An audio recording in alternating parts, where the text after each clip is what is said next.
All right, guys, good evening and welcome back to some State of Decay 2. We've made some solid progress so far in the homecoming update. We are starting to push some of the story.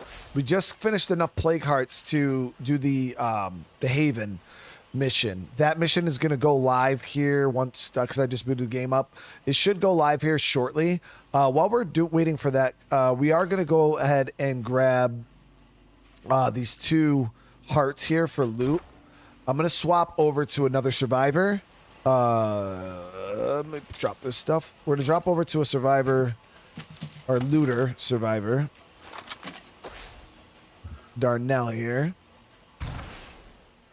Well, how's everybody doing?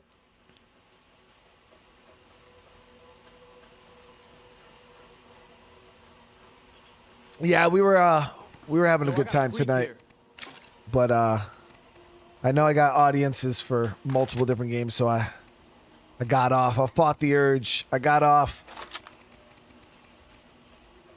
Yeah, Forza, I haven't been that addicted to a racing game in shit ever. Yeah, I'm really enjoying Forza Horizon 6. So we're gonna grab some 45 here. 556.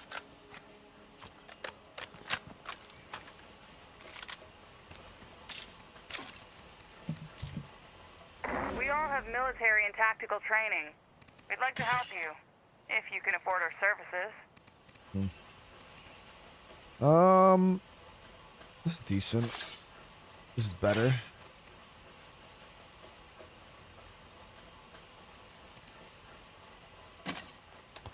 Actually, that's a replica.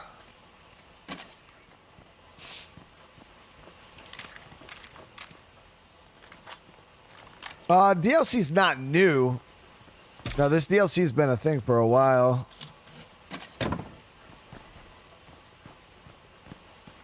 It's probably new to people who haven't played the game in years. Because I know of a lot of people that never jumped in and played State of Decay 2 like since release. So if you're one of those people, yeah, this whole map and everything would probably be new to you. All right, so we're good on fuel. I am going to back this away.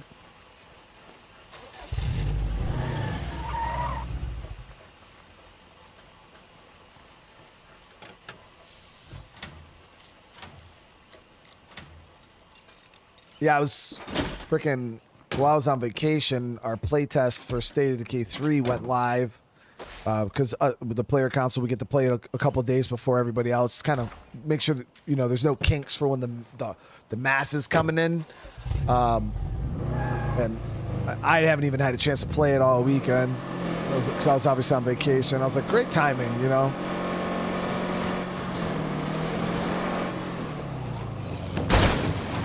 Great time to go on vacation. Somebody better keep the damn mouth shut. We should be fighting zombies, not each Good other. bit of zombies here.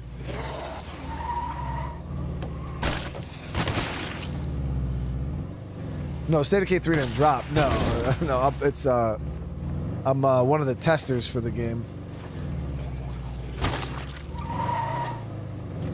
So like we're helping develop the game.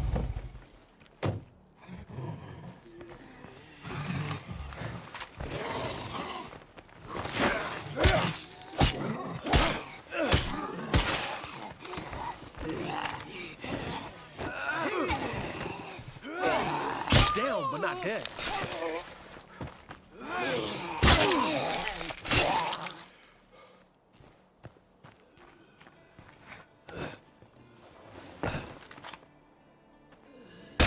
That was a good shot.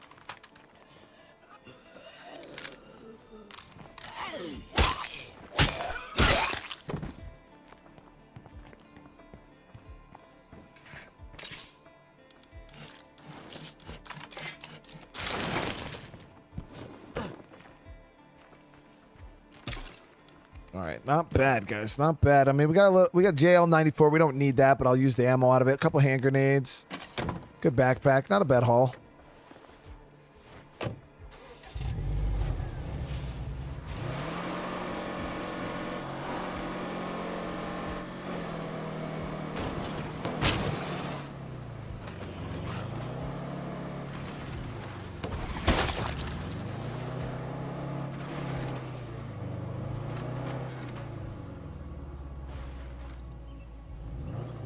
I don't know, John Bond. I'm excited for you guys, man. I'm excited for you guys jumping in, dude. It's gonna be freaking great. I just can't wait to see all the feedback pouring in. I played a lot of Arc Raiders. Yeah, we played a buttload of that when it came out.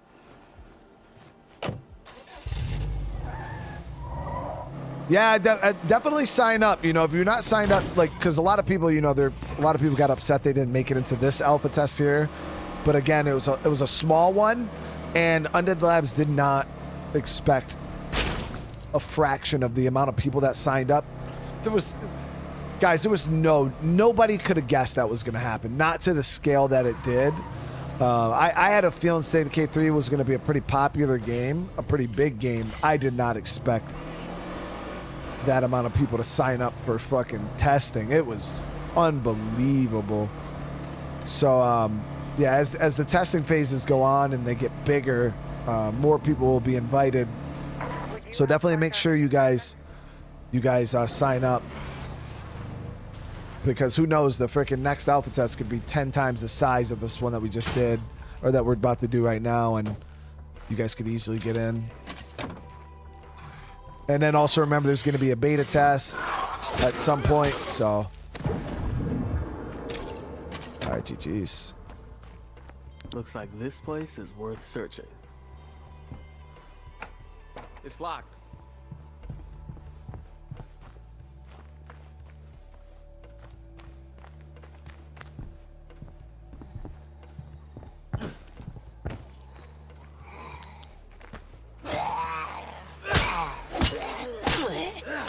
One fell. I think that's a feral. Take the headshot.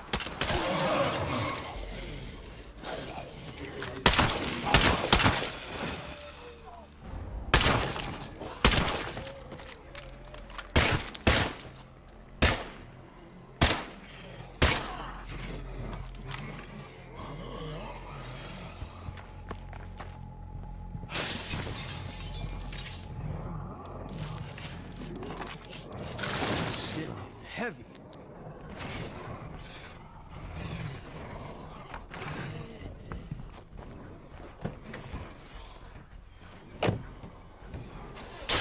Had a feeling it was a full-blown Horia juggernaut and everything in that.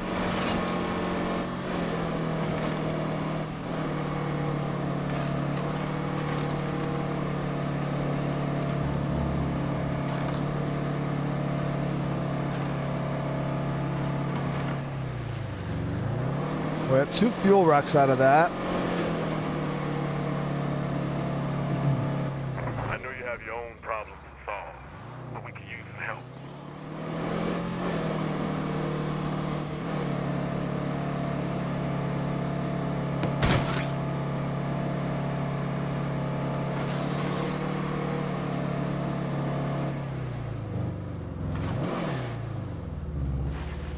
That Pharaoh, I don't think he'll come all the way over here.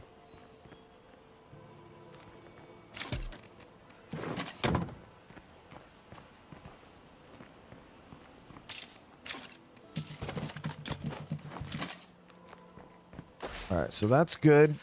Got those done. I got to do the Wilkerson mission when that pops up. So these guys want a new base, depending on where it is. See you soon. Shouldn't be a big deal. We got gas. We got bullets. Yeah, we're good.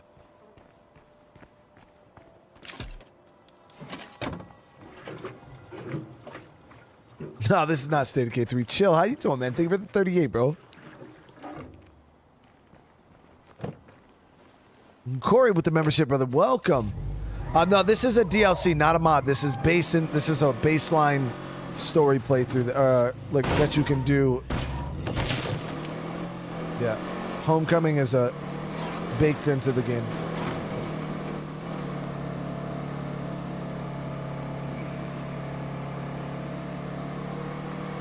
It's pretty much a part 2 to the Heartland DLC.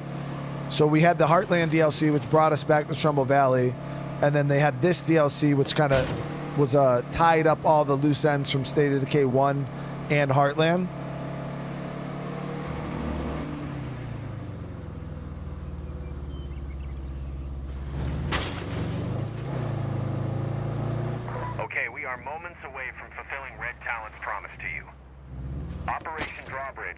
create a massive Wait, hold on. Move, soldier! Move, move,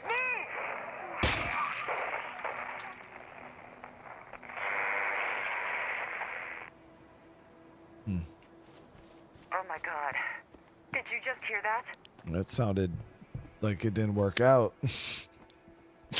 Sounded like it didn't work out, dude. Hello there. All right, we've been looking to move, but the place we have our irons on is pretty dangerous. Can you clear it out for us? Yeah, what do you got for trade, brother man? Ammo, nothing. Yeah, we'll help him, obviously. That's what I wanted to hear. You've probably got this. Nothing to worry about. Probably. Where is it? All right, easy enough. I was just hoping it wasn't in plague territory. How do I not get bored of playing State of Decay 2? I have gotten bored of playing State of Decay 2 plenty of times. That's why I went almost a year without playing it on my channel. Look at that. State of Decay 2 content creator who doesn't play State of Decay. Yeah, I didn't play this game for close to a year. But I take breaks and I put a significant amount of time usually between my playthroughs.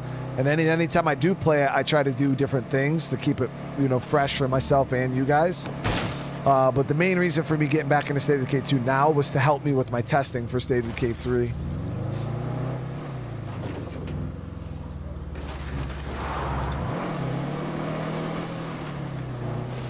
Almost there. Nothing much to report.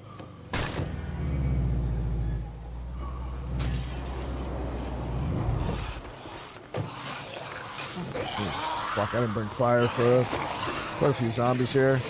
We're gonna have to shoot for real.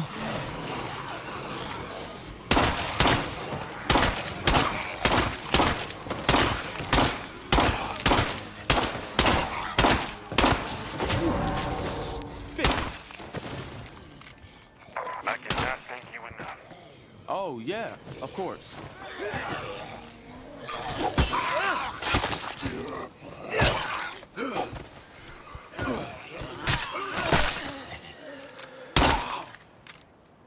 So they're good now. I've watched it, boys. I haven't watched the new season, though.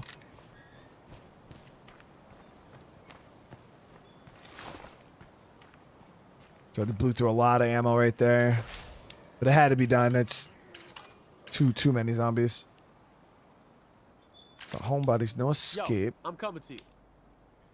So they're missing a survivor in their group.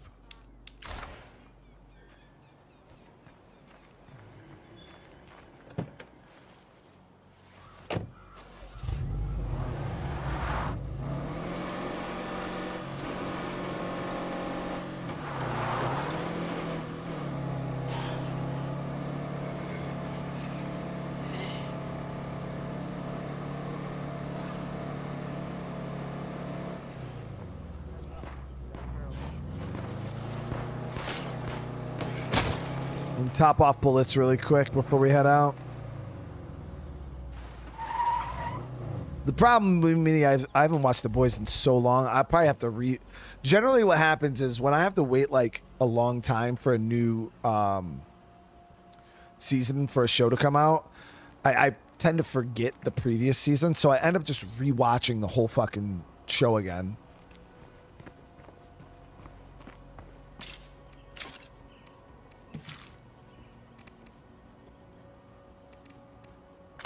I'm actually going to switch to the 9mm sidearm.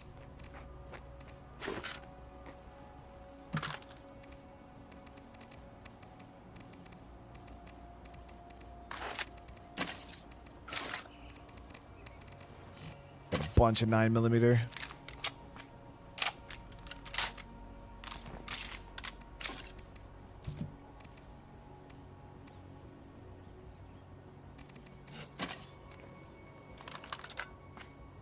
I'm going to carry a little bit of fire on me. We actually don't have that much.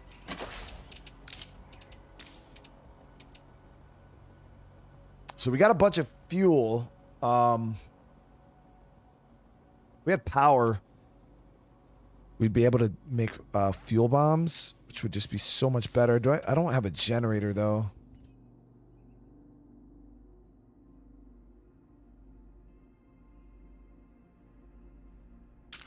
So we could build a Jenny out back.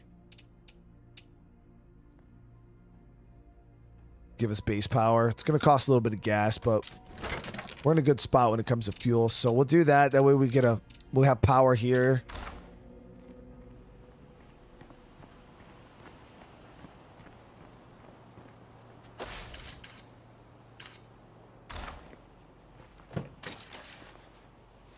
I'll grab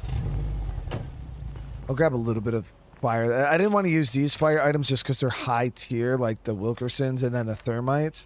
I got 1 molly though. Oh, nice.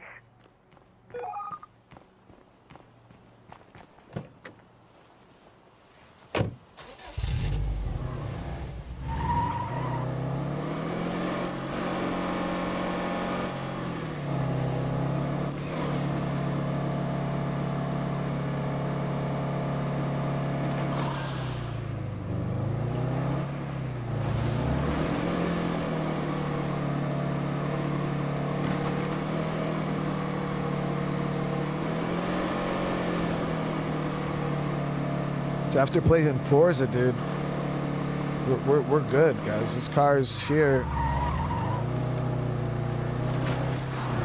It's too easy.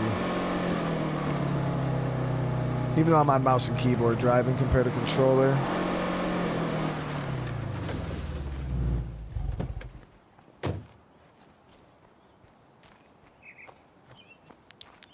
Don't just stand out there, hon. Come on in.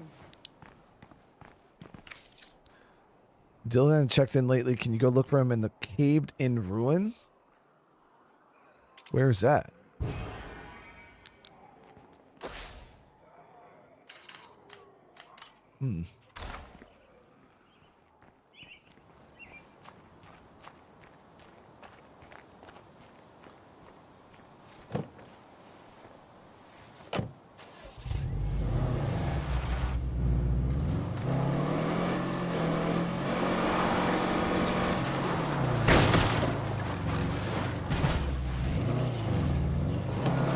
Gotten a lot worse. Right here.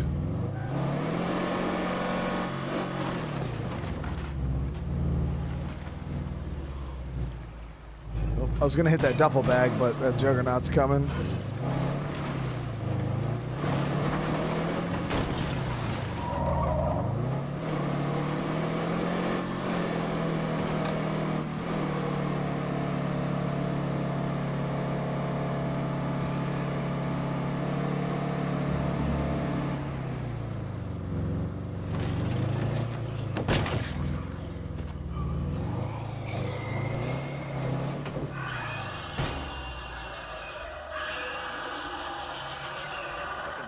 Don't even know we're here. Yeah, they do.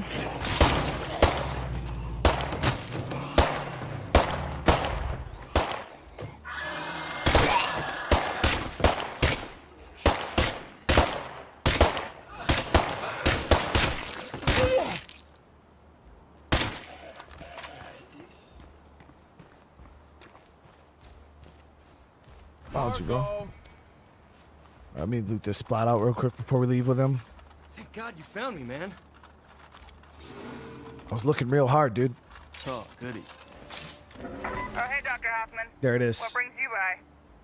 We've come by to share an important development. Cleo has informed us that she is ready to implement her Haven protocol. Am I supposed to know what that means? It means that she needs to be installed within a home site in order to provide a lasting defensive benefit.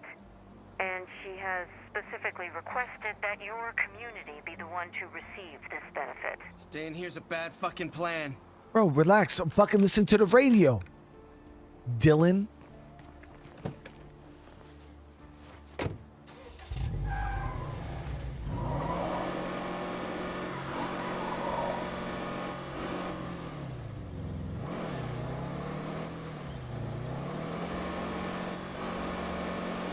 Yo, Corey, thank you so much for the super chat. I appreciate that. Me and my older brother have watched you for years now. I don't know why it took me so long to sub. monthly. Thank you for all the content, brother. We love State of Decay and can't wait for the new one. I really appreciate you and your brother. That means a lot to me, brother. And yeah, as for State of Decay 3, it's gonna be a good time. It's gonna be a good time. I'm actually gonna be playing State of Decay 3 tomorrow morning. I was gonna do it today, guys, but now I was like, nah, I was on vacation. I can't leave y'all hanging. I was jonesing, guys, like a fucking addict. So I haven't had access to the build in like 2 weeks. I went from testing it for the last test I did was long, and then they took it away to get ready for the alpha. So I've been State of Decay 3 list for like the past 2 weeks. And it's been rough. Fun, huh? Been real rough. Huge fucking thanks. Glad to help. All right. So we'll go check I'm this. confused. I mean, why aren't you installing Cleo up at the campground? The Haven Protocol was designed to protect the maximum possible number of human lives. I must select a destination that allows me to carry out that goal, regardless of my current limited capacity. Oh, trust me, there's no convincing her otherwise. Shall we begin?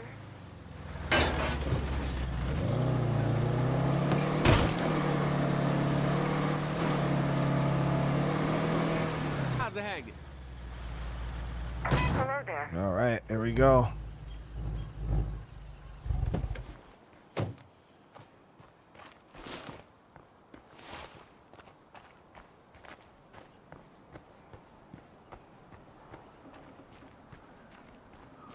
So all my survivors should be well I'm equipped. back. How's everybody doing? So we're gonna have to deal with juggernauts, barrels. How long on that generator? 9 minutes.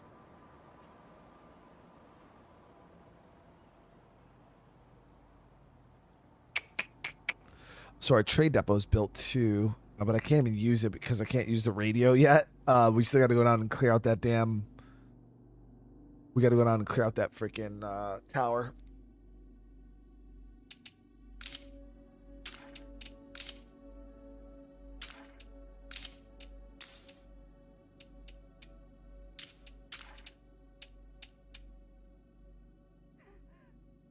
I was thinking,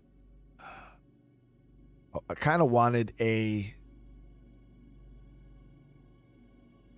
sniper tower for this.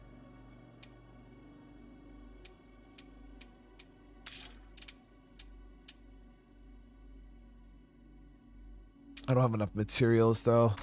It's all good. We'll just wing it. I do got grenades. The Juggernaut's gonna be the biggest issue, so we just gotta be in his shit deep, like real deep.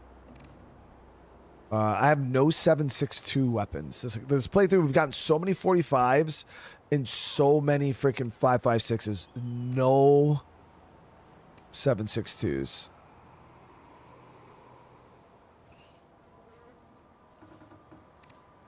So what we can do though is I'm going to take the suppressor off this. We'll throw a brake on it just because we're going to need a little bit of extra damage for the Juggernauts. Grab the ammo here. And then we'll grab the 9mm. Nicky Wilkerson mentioned his family had stashes all over the place out here. Maybe we should look around a bit, see what we can find. So we still got a little while until this is done. Not enough time. I'm going to do up one batch of mollies for this raid here. And that should have us in a good spot. All right, so before I do that, I want to just make sure that all my survivors have good guns. So, yeah, it's definitely... Have I tried every available base in State of Decay 2? Yeah, I think I've lived in every base in the game. The ones I've probably lived in... I've lived in this one once and this one once. That's it. I've never lived in those more than once. On this map, I've been in, you know, my base a few times, been in this base a few times, and then I've been in this base a ton. Like, this is like the main base I usually beat the game in on this map. And then as for the other maps, it's the same thing. Like there's some bases I've been to in a ton, and then there's some I've only been to like once or twice. But I think I've been in every single base in the game at least once.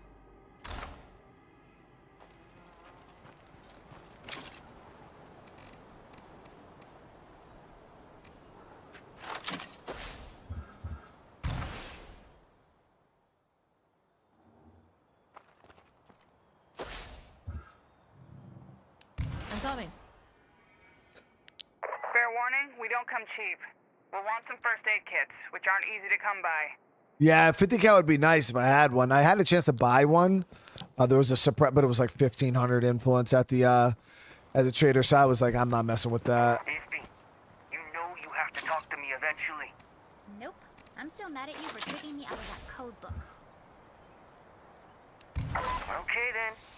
I guess I am running low on toilet paper. No, you can't! Relax, Iz. The book's not going anywhere. And neither am I. We'll both be here when you're ready. All right, so we're trying to make sure my whole base is kitted out at least with 5.56 rifles. All right, that's good.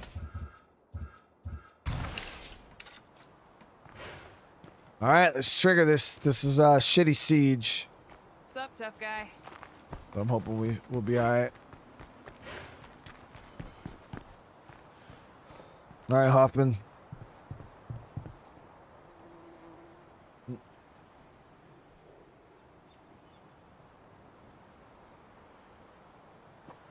What is one feature in a base you can't play without? You just have to have it. I mean, as for like facilities, like I feel like it depends on the level of gameplay you're at. Well, in State of Decay 2, like workshop is almost mandatory if you want to craft like usable stuff later on in the game. Like workshop infirmary, I think are pretty mandatory. Go, but I want to I'm glad to hear you're on board. Isabella will handle the installation process. Sounds good. Yo, Cleo, you ready to become roommates? That information is not available at this time. It looks like we have everything we need for me to start the installation process. But as we all know, Cleo's broadcast frequencies draw a lot of attention from the Zeds. It's gonna get a lot worse around here before it gets better. So, tell me when you're ready. All right, here we go. She ain't kidding. You better gear up before she turns that thing on. Ready to make history? Terrific. Okay, Cleo, I'm getting started. You're not nervous, are you? That information is not available at this time. Here we go.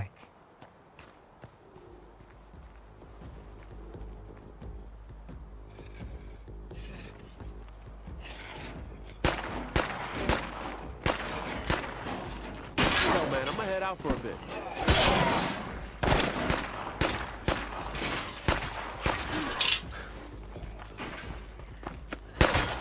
You know what we need around here? Electricity. I'm making some progress here. Installation at 12% completion. Read the progress bar myself. The base is shredding right now. Got teams doing work.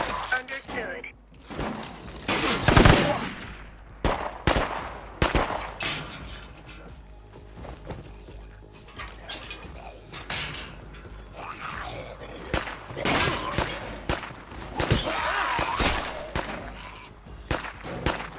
How's it going over there, Cleo?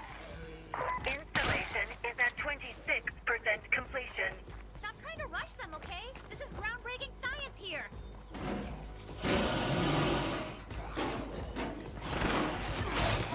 Fire in the hole! Multi-feral.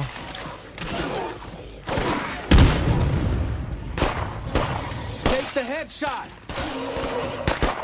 Additional hostile targets are approaching this location. So when does the helpful part come in? It's a screamer.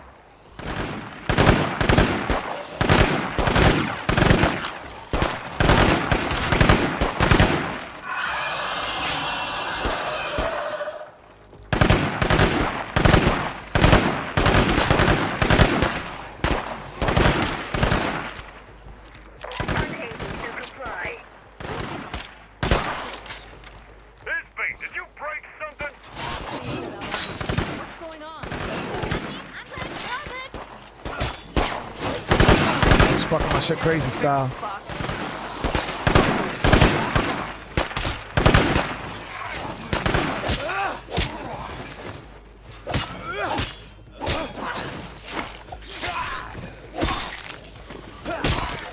Christ, let it be over. No way we can keep this up.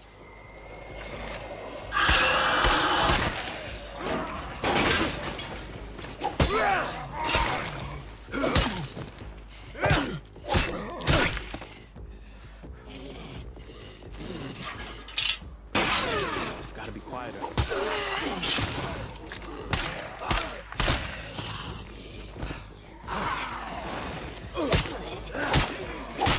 It's bad out here, is. What's the holdup? I'm working as fast as I can. Unauthorized input rejected.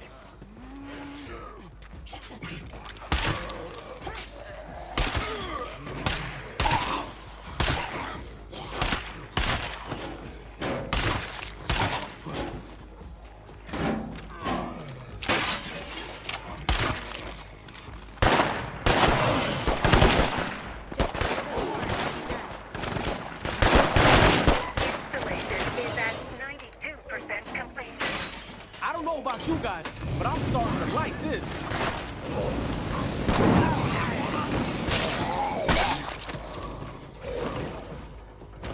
Spotted a juggernaut, as if I could miss him. Almost empty of that. That was the last one. Installation. Payment protocol initiated. Terrific.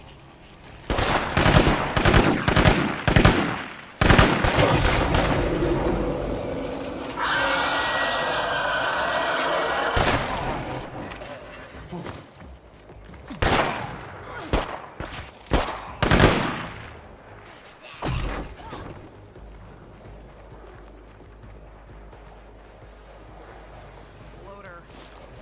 Holy shit, what was that? That was Cleo's Haven protocol coming online. Congratulations, Isabella. Seems that your plan worked. Active countermeasures are in effect. Minimal aggression signal detected.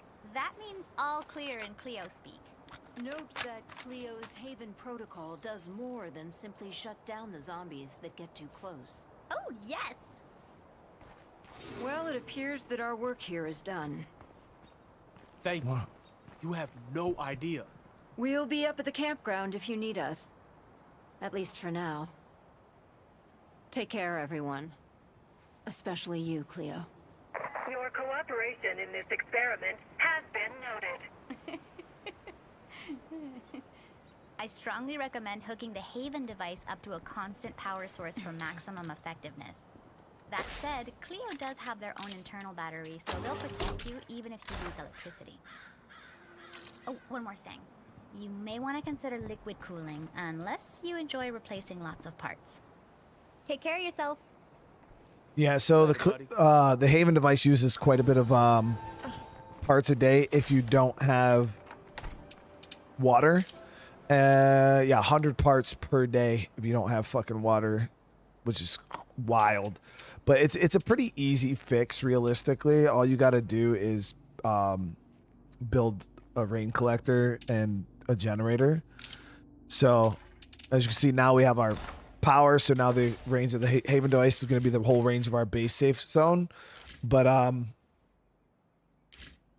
as for water, we'd kind of have to play musical facilities here. I'll have to rip this down, build it indoors, because I can't build a rain collector indoors, but I can build a workshop indoors. You know what I mean?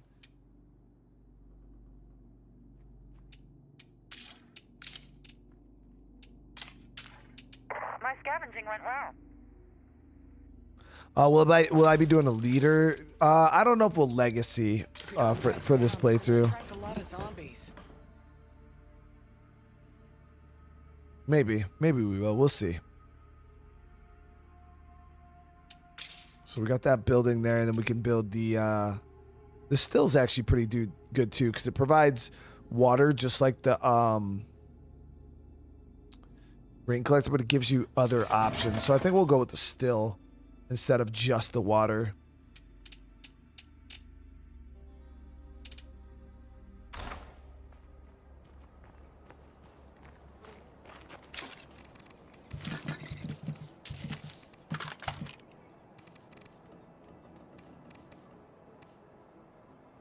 Oh, good on that.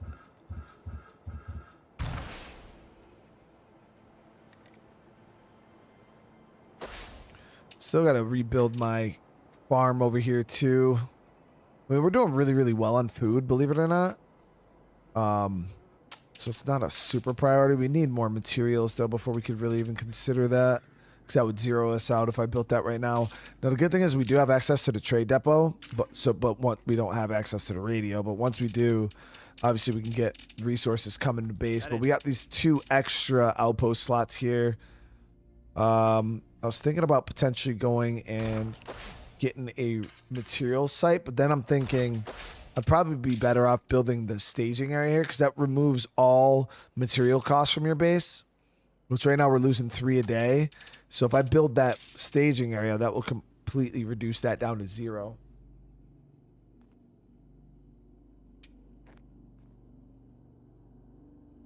Which will help out. But again, we got to find some materials on the map.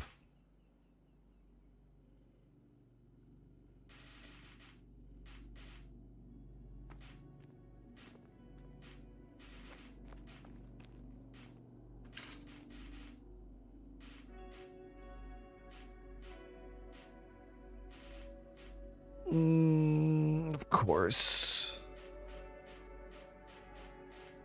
We're going to probably have to go down to Marshall. We haven't picked these areas clean. You know, that's probably a horrible way to put it. But when it comes to resources that we need, we have hit the map pretty hard. We got materials there. I have materials there. Okay, all right. All right, we're good. Never mind. We got some fuel there. Plenty of goods we left hanging.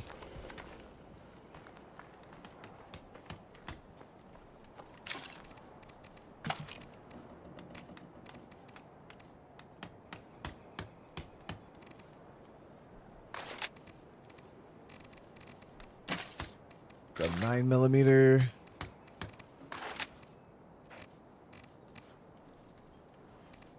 Oh wow, I actually don't have a ton of 9mm. I don't really have a lot of ammo, period.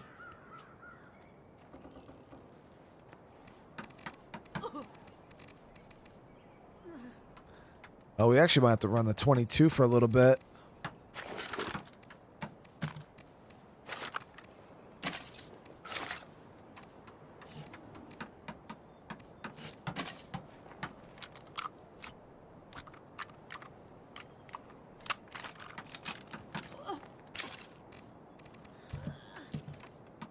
Yeah, I got to get some ammo crafting going. We haven't actually been able to build up a good bit of ammo to sort. Again, we're going to have to lean into the trade depot probably. But our ammo is not super great.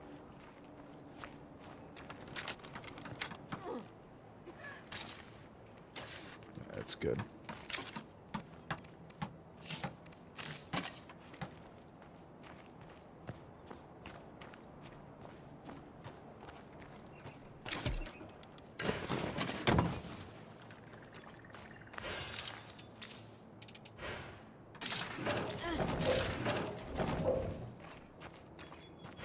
Any chance somebody friendly out there could give me a hand? Rum runners.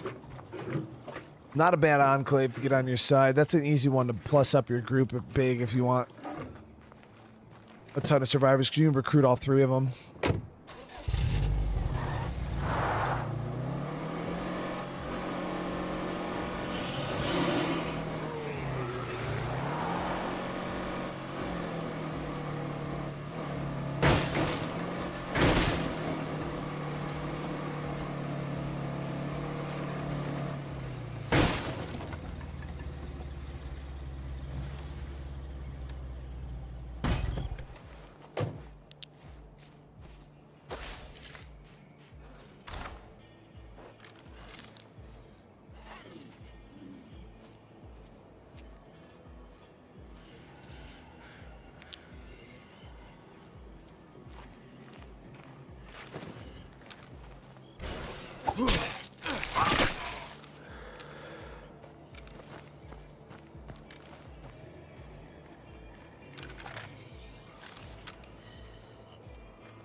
I hear something.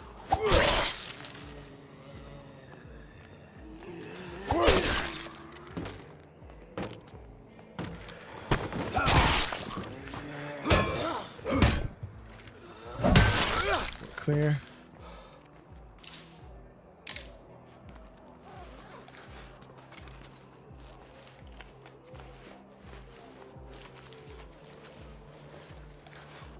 Nice.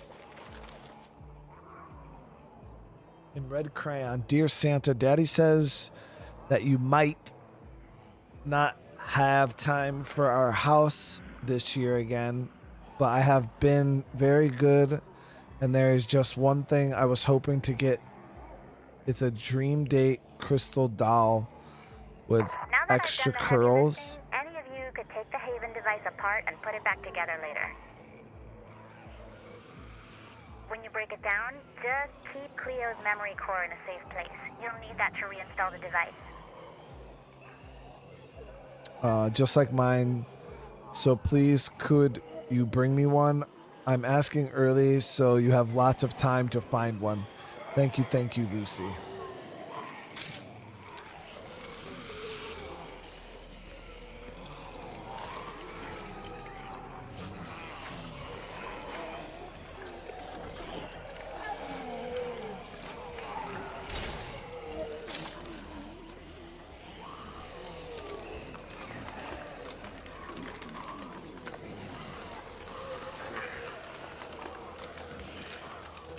Sweet.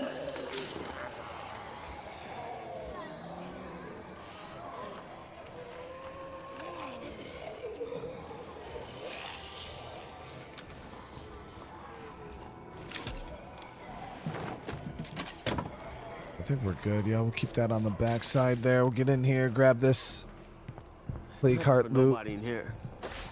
I'll swing down to the shed here.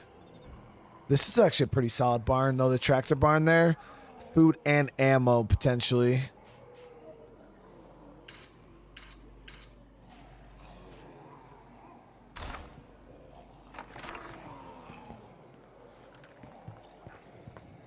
Well, Far, how you doing?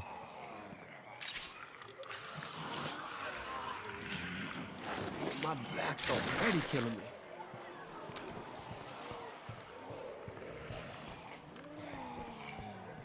Yeah, this DLC is only new depending on how long it's been since you played the game.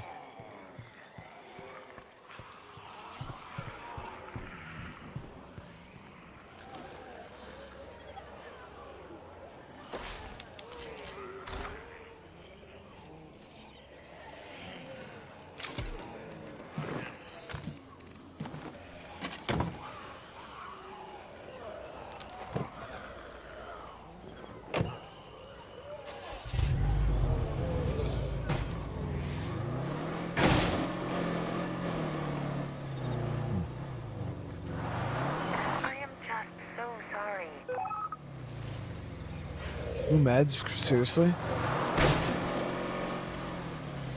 Preluded, of course.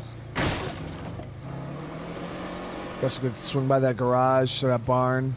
See if we can get our hands on some ammo at least. Shed is not materials.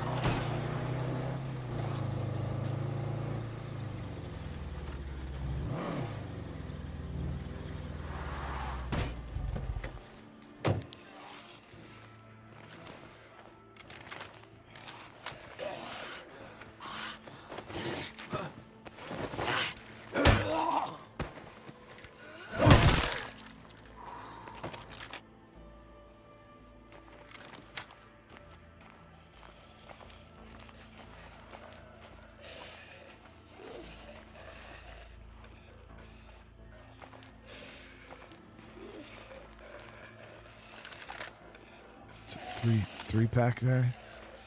Good thing I didn't shoot that one screamer. That would have set all three of them off. That would have sucked.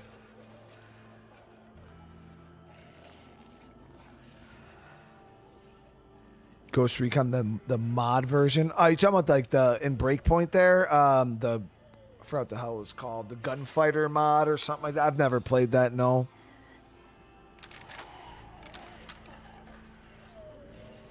Prince, what's up, bro?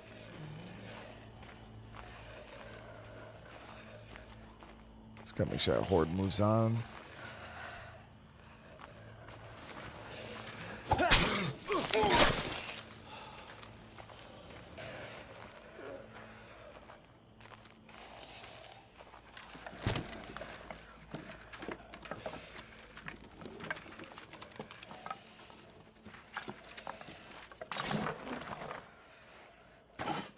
Sledgehammer's decent for play cards. Just need the ammo ruck. Okay, we good.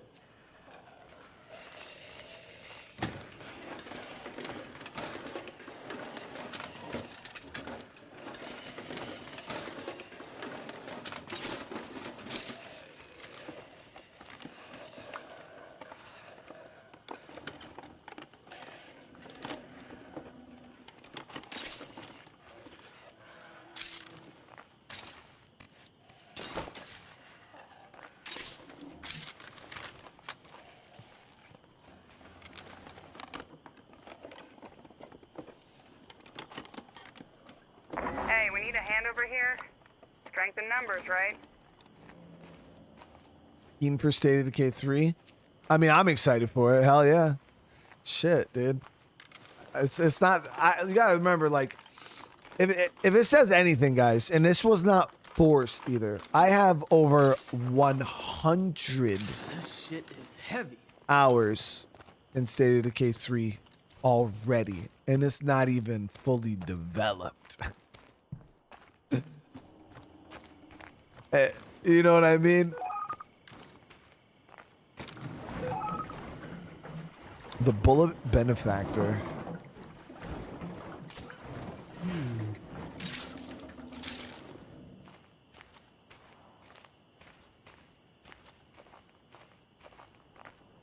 And that's 100 hours, and I haven't even started. I haven't even started my playtest that just started this like few days ago. I haven't even started my playtest. So I would have already been over that, but I was on vacation. I'm not flexing, guys. I'm trying to let you guys know that there is a reason to be excited.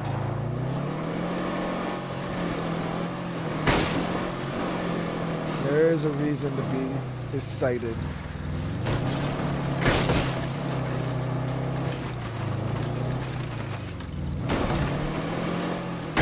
Is that a triple feral pack? I think it is. Yep.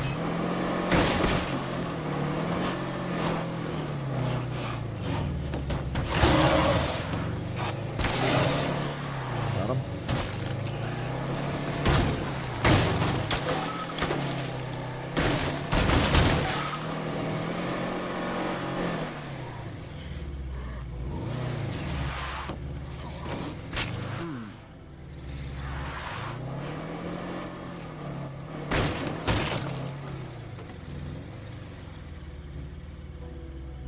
Yeah, we don't know. Nobody knows when the third game's coming out.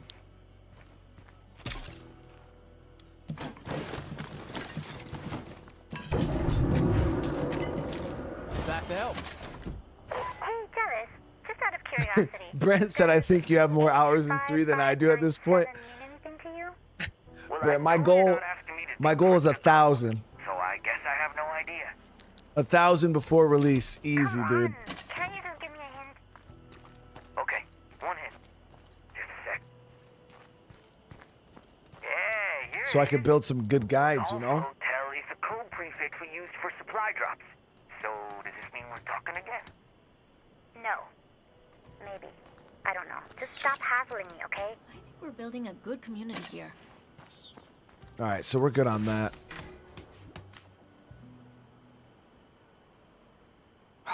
So this group wants food. We could easily do that, but I want to do these. Super keen for a good co-op system. Oh, are you talking about State of Decay 3? No, yeah, the shared world stuff. I was super confused. I didn't truly understand, like, when Philip first said shared world, like back in the day, I didn't truly like grasp the concept because at the time I've played Grounded, but I never played Grounded like multiplayer like that.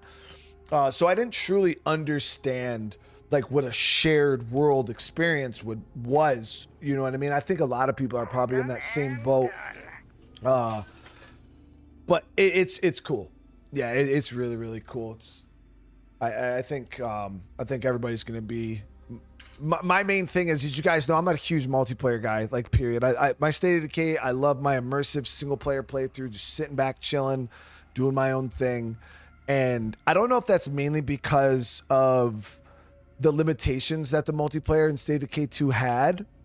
I was not really too keen on multiplayer. We did it back in the day and it was always fun. But the way State of Decay 3's multiplayer is, like, it's almost mandatory, guys. Like, it's so cool. Like, yeah, I'm definitely we'll probably have a multiplayer series going, because it's just, you gotta do it. I do think, like Philip was saying in the interview, like his goal is to try to get some people who might be single player only to be interested in checking out the multiplayer. And I think every single one of you are at least going to give it a roll for sure. It's totally worth it. 100%. Yeah, guys, like Brant said, definitely. I know a lot of you guys kind of got a little sad when you didn't get picked for the first alpha, but remember, it's the first one. It was small, and there's going to be more in the future, along with, you know, a beta test and all that good stuff. So make sure you guys sign up now, because you got a chance to get picked later on. You got a chance to get picked later on. Brant, all right. Hey, all right, you guys see this right here. On March 24th, 2026, Brant said he's going to play with me. So we're holding him to a chat on live. Shared world. Brant's going to be one of our peeps. Mark this day. We're going to hold him to that. May, whatever. They both start with M's. It's the same thing. May 24th, 2026, baby.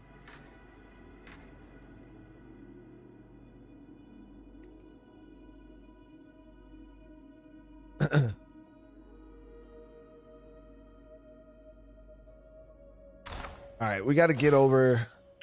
Bring these dudes some food. Just so you know, I spend your shared resources unwisely. It's all good. It's all good. See, Brant plays it off, but he's actually super good in this game. He's super good at State of Decay. We log on. Got no food. Brant, what happened, dude? Well, you see, what had happened was it was Tuesday. I had a bunch of tortilla wraps or tortilla shells. Yeah, we'll be good. We'll be good running this.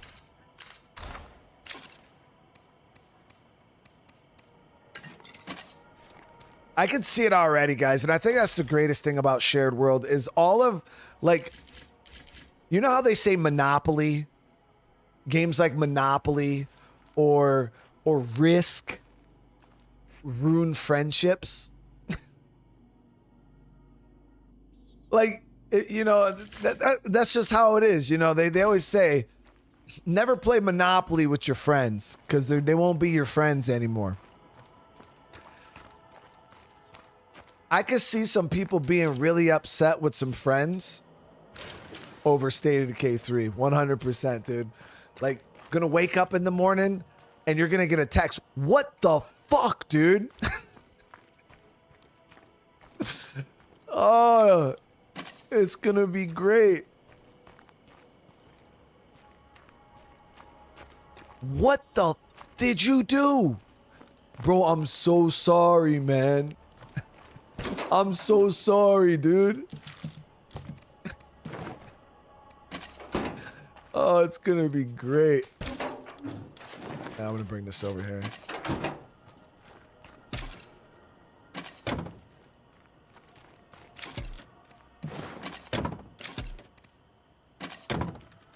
No, I'll be. You got. There's gonna be a lot of how. Once we're allowed to talk a little bit more freely about like the multiplayer and like how things work, guys. You guys are definitely gonna want to set up some house rules.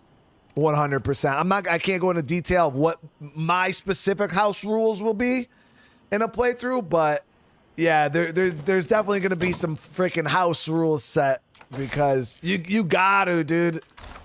That, like Philip said, you got to be, and also make sure the people you're playing with are people you trust, because the multiplayer everybody's always asked for, you're gonna get it, man. And it's one of those. You got to be ready.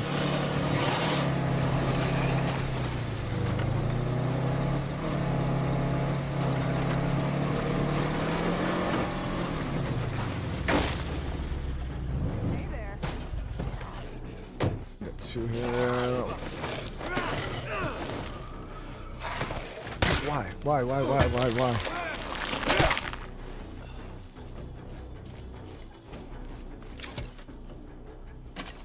Oh God, yeah. We've seen that asked a few times. State of Decay, no PvP. You can't. A game like this doesn't need PvP. First off, you don't want PvP in any game like that has multiplayer and permadeath. Permadeath and PvP don't mix very well. Like, period. You can't do it. It would completely ruin the series because you guys don't understand. Like, especially, I mean, the only people that ask for PvP are generally like people who are really, really used to that. But the fact that somebody could grief you just because they just feel like ruining your day, in a game like State of Decay where you can have survivors that I've had for, like, let's just use State of Decay 2 as an example.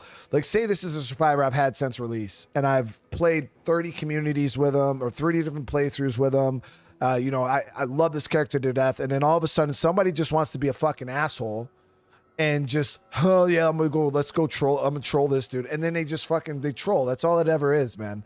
That's why in any of those games that have PvP, you never see permadeath.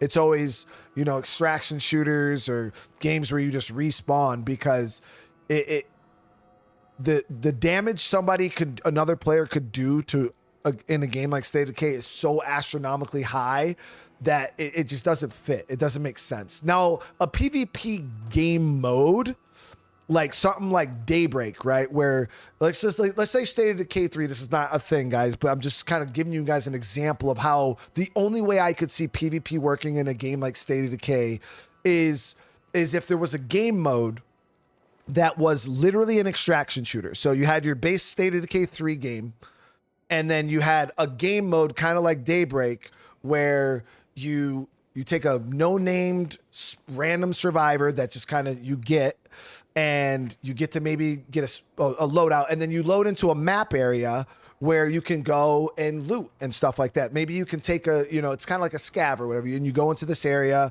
and you loot, you gather resources, and then you can PvP against other survivors in that area, and then you kind of extract the loot, and then, I don't know, maybe you can bring it back to your base and trade it to one of your communities or something like that. That is the only way PvP would work in this game mode, is if it was completely separate from the main game. And even then, it's like, I don't really care too much for PvP, so I wouldn't even want the devs to spend time like making something like that, because I would rather them take that same dev time and just put it into adding more features to the regular base game that I'm really going to be playing a ton, you know?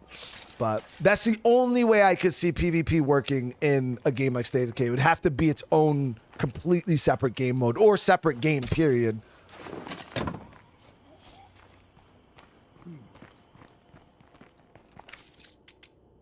Grazie. Stay safe. Hey, you're welcome here.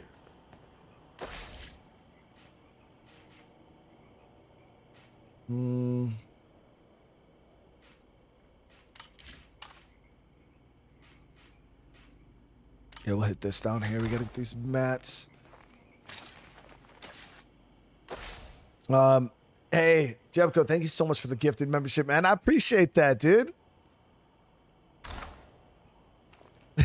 We look forward to logging into a community wipe stream when our buddies make a mistake. Dude, and then then they just unfriend you. They just disappear.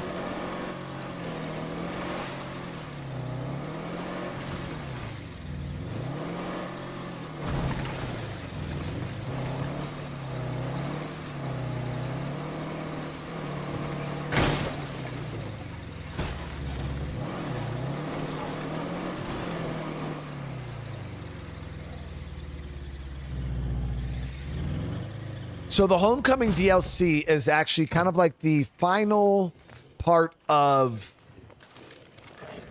Heartland. So there was a first DLC that came out called Heartland, which kind of brought you back to the map of the original game. And then,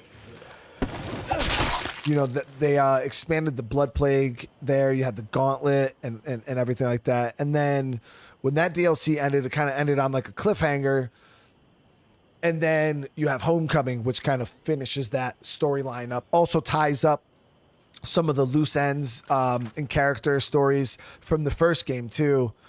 Some of the relationships there between, like, Lily and... Wow, okay.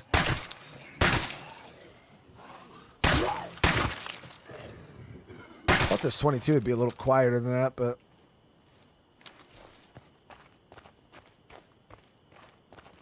They tie the knot on, things with like Ray Santos, Lily Ritter, Mickey.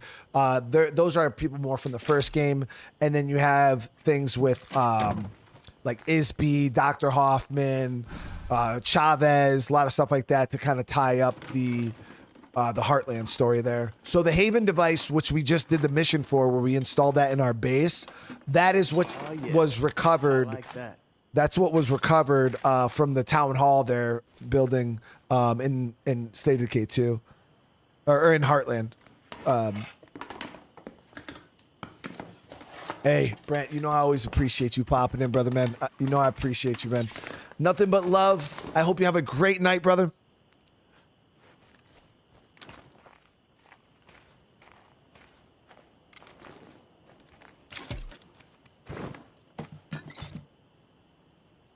All right, so I forgot we could stack 5 mollies. My brother finally subbed earlier, so I had to get in on the action. I appreciate that, dude. For real, man. I really do appreciate it.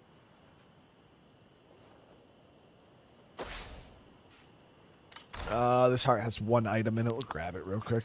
There's probably just I generally leave like the little melee weapons in here. 1. It's only 1 feral. Take the headshot. There we go.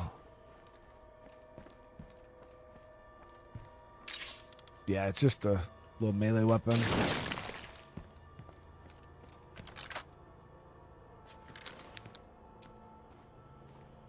Yeah, and that's the cool thing when you start with the first game, and that's kind of what this whole entire session has been.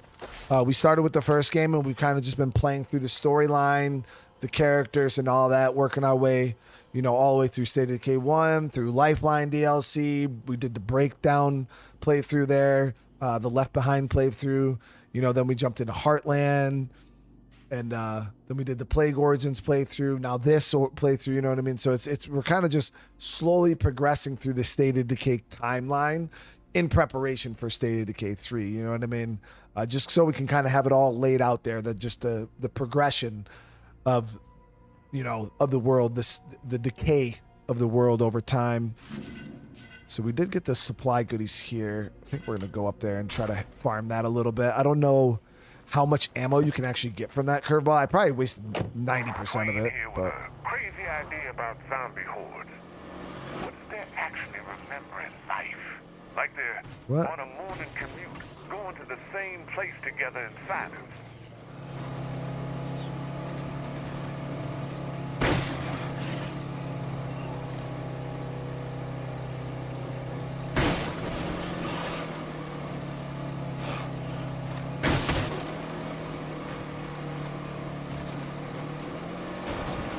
Now, I guess the best word to put would, you know, we're playing it in order so we can watch the state in which the world decays.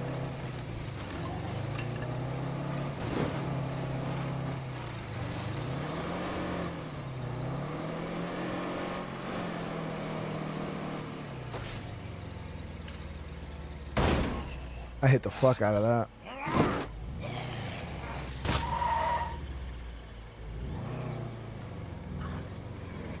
The decay world of state, baby.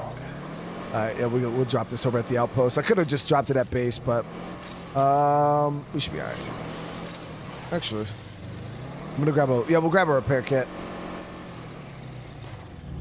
Magoo, thank you for the raid, bro. I appreciate it. How you doing, man? You must have came in right when I was probably freaking mid spiel. Thank you so much. How you doing tonight, dude?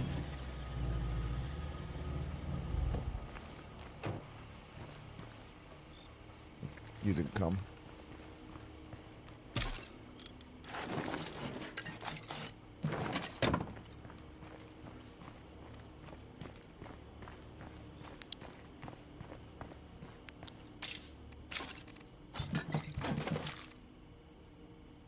All right, so I got one repair kit. I do got that full, like, super repair kit, but I don't think I want to use that. We'll save that one. It should be enough right here.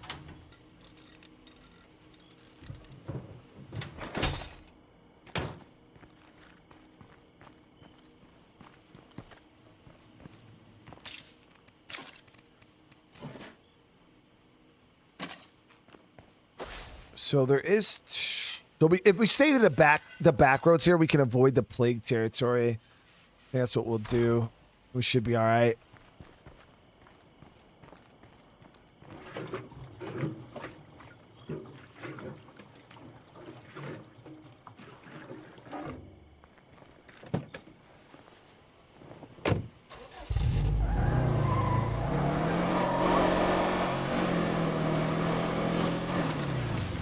God damn it, bullet manufacturer just ended. I wonder if the supply box will at least stay. Oh shit. Supply box. Okay, supply box stayed at least.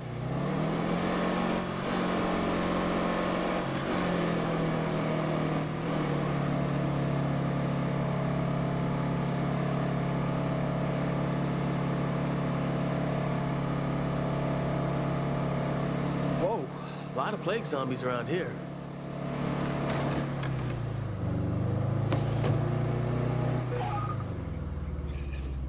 Oh, fuck. Nuts. I hate that. That's a pretty crappy curveball. I think we need 3 bags of materials in order to satisfy that one.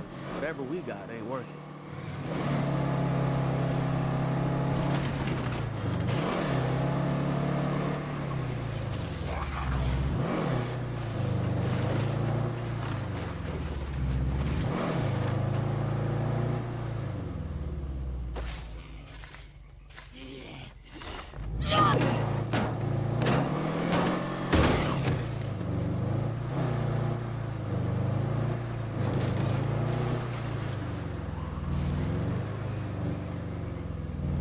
The supply box will stay. Plus the weapons, if you can find the container. Oh, we got a fair bit of zombies here. Should be on the outside of plague territory, so we should be okay.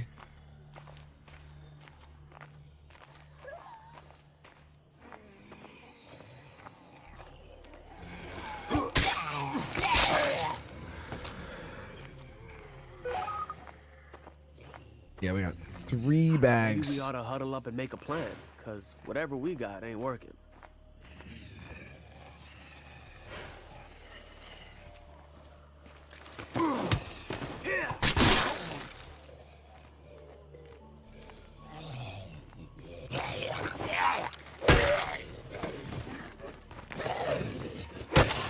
It's down, but not dead.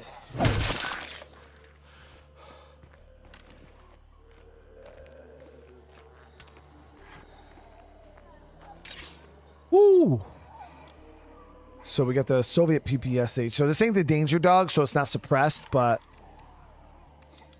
a lot of 9mm right there. Dillinger, I don't really care for that. 45, mainly because it's full auto and you can't change the fire mode on it. But it is a 20-round 45, if that's what you're looking for. And then we got a little bit of 45, 22, and 9mm. Not bad.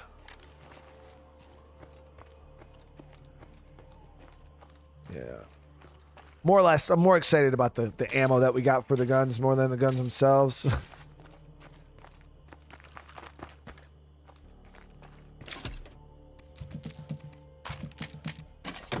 Can we get mats out of... Yes, we can get materials out of here and here, both these carports.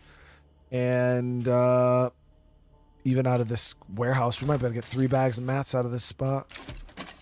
Okay. Let me grab a little bit of extra 22. So we might have to stretch out some dudes, gooeys here.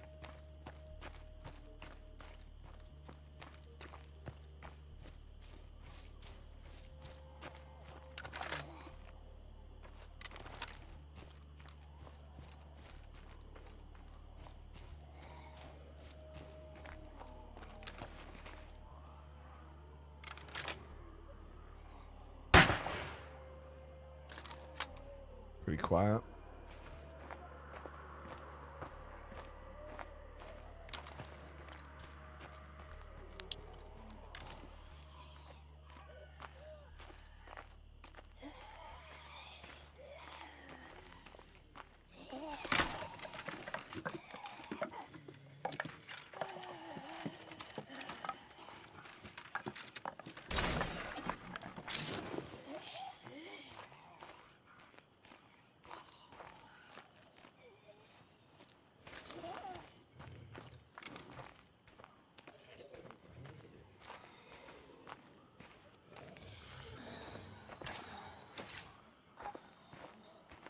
We need to start doing some more stealth kills so we can get our wits maxed out.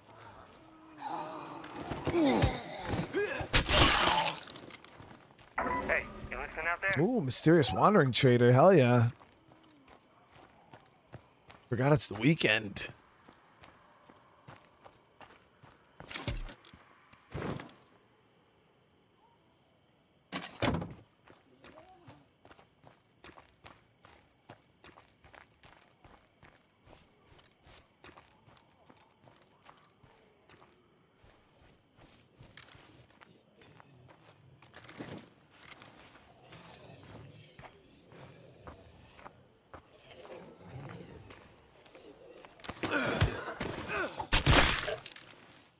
Holy shit, he's actually up here too. He's obviously not in this carport, but I don't think he's probably going to be the one over there because that's just how, you know, games are. Is anyone in here? Might be able to get a repair kit out of I don't here. think anyone is here. Let's try somewhere else. Repair kit and a bag of fuel, or a can of fuel. What a treat. Or a tube of fireworks, that works too.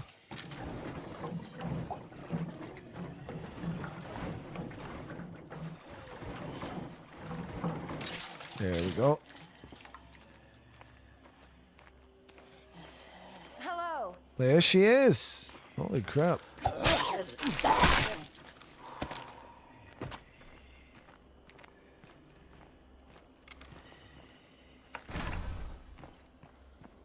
How you doing? Nice gun. Yo, want to trade? Sure, sounds good. 12-round grenade launcher, advanced suppressor. We'll grab that.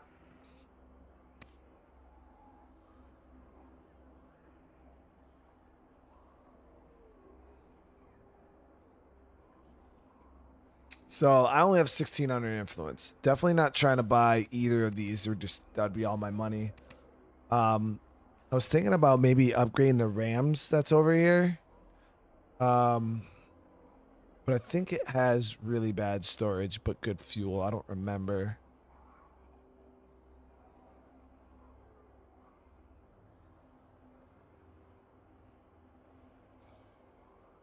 Not really anything I need.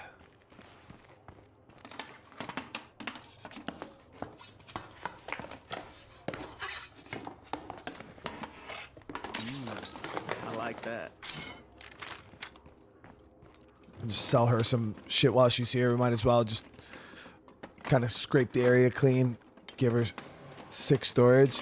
Yeah, I know the good thing about the Rams is it's got like tons of fuel.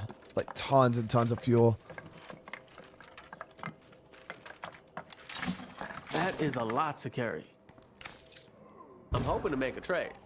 Interested? Of course. I'll actually strip those guns out. Strip those guns down. And then we'll trade her the guns.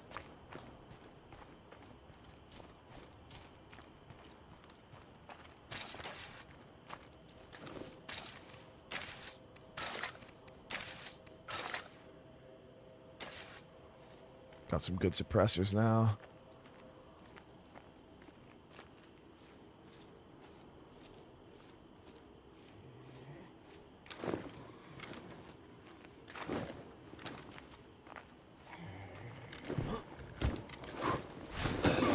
Got it. Got that max width, baby. True, what's going on? Pretty hot outside, dude. I was in Florida this morning. Now I'm back in New York. And yeah, it was like fucking 80 degrees, bro, 90 degrees. The whole time we were down there, I came back home. It's 50 and raining.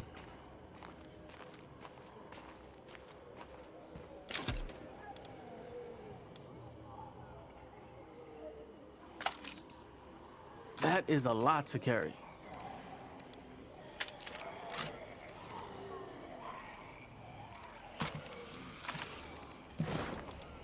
I'm already full up.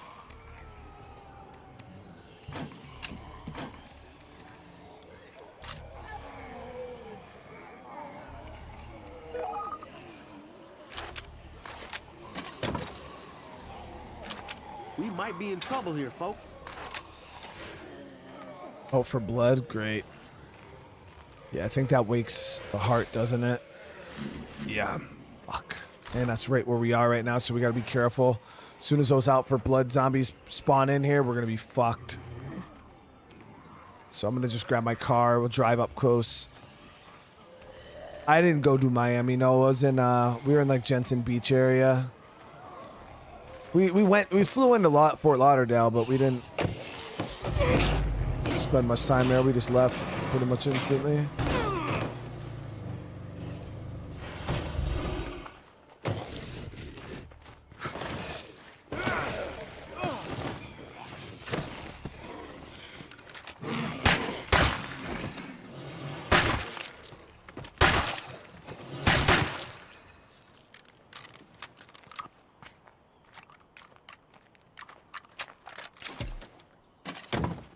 So we just gotta get the hell out of here once we get this shit over to them or her. Let me get some more of this influence. Want to trade? Of course. Boom, boom, and boom, boom.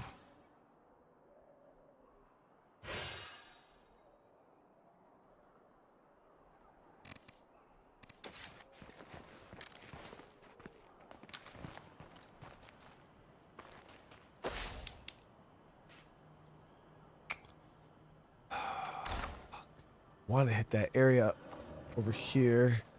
Just wanted this one more because we need the materials for the mission. I already got 2. I just need 1 more. Oh no, I got 3. I already got all 3 for the mission. Okay. Well, we'll grab 4. Why not? I don't want to stick around here for very long. Nah, we won't fuck with it. My dude's already tired. No reason to risk it. We already got the 3 bags. We're good to go.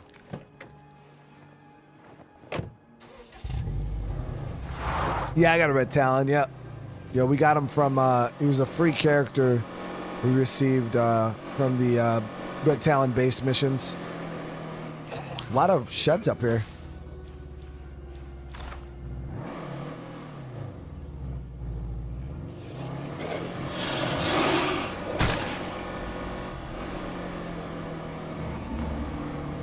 So we got the out for blood play card here. Oh shit, that's what we needed to do. We needed to get our landmark outpost back. I got the influence now. Obviously, we're up to 1,800, so that's going to cost me 1,000. We'll go drop off at base, and then we'll go head up and do that.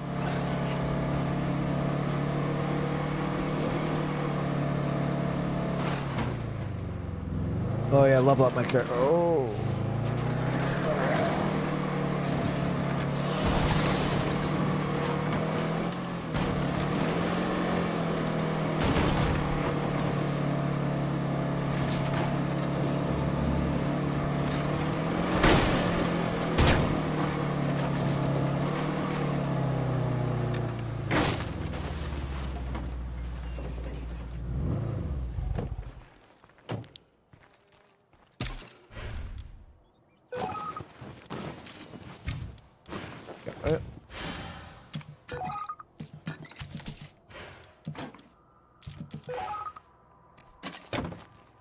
Okay, so that curveball's taken care of. Feeling good, feeling right.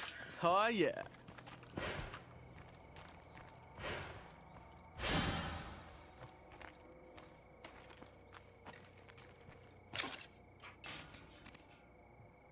The bullet benefactor guns are usually in already looted houses. You'll see like 6 to 7. Oh yeah, that's good. That's a good way to look those up. Yeah. When you get over it, could be why a lot of these sheds went active. But man, we're gonna have a lot of hearts to deal with up here, or a lot of infestations if we don't deal with that quick up there.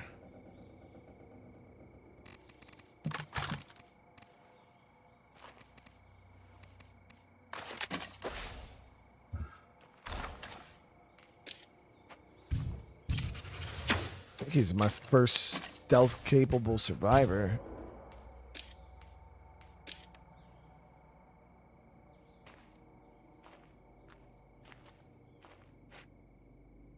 We don't need munitions because we got the red talent that already has it, so we'll go pharmacology with her.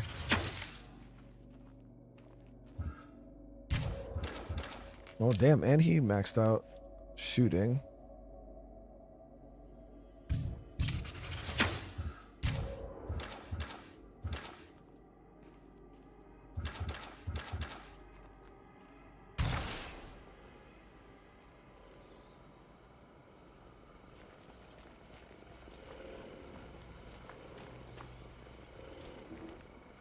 Holy shit.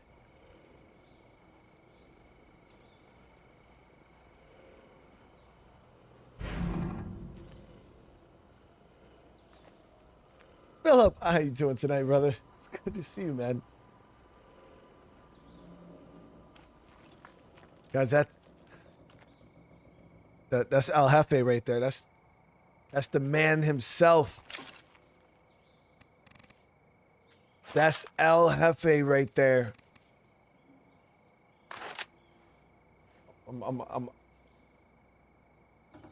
How you doing tonight, dude? It's good. It's good. Always good to see you, man. Seriously.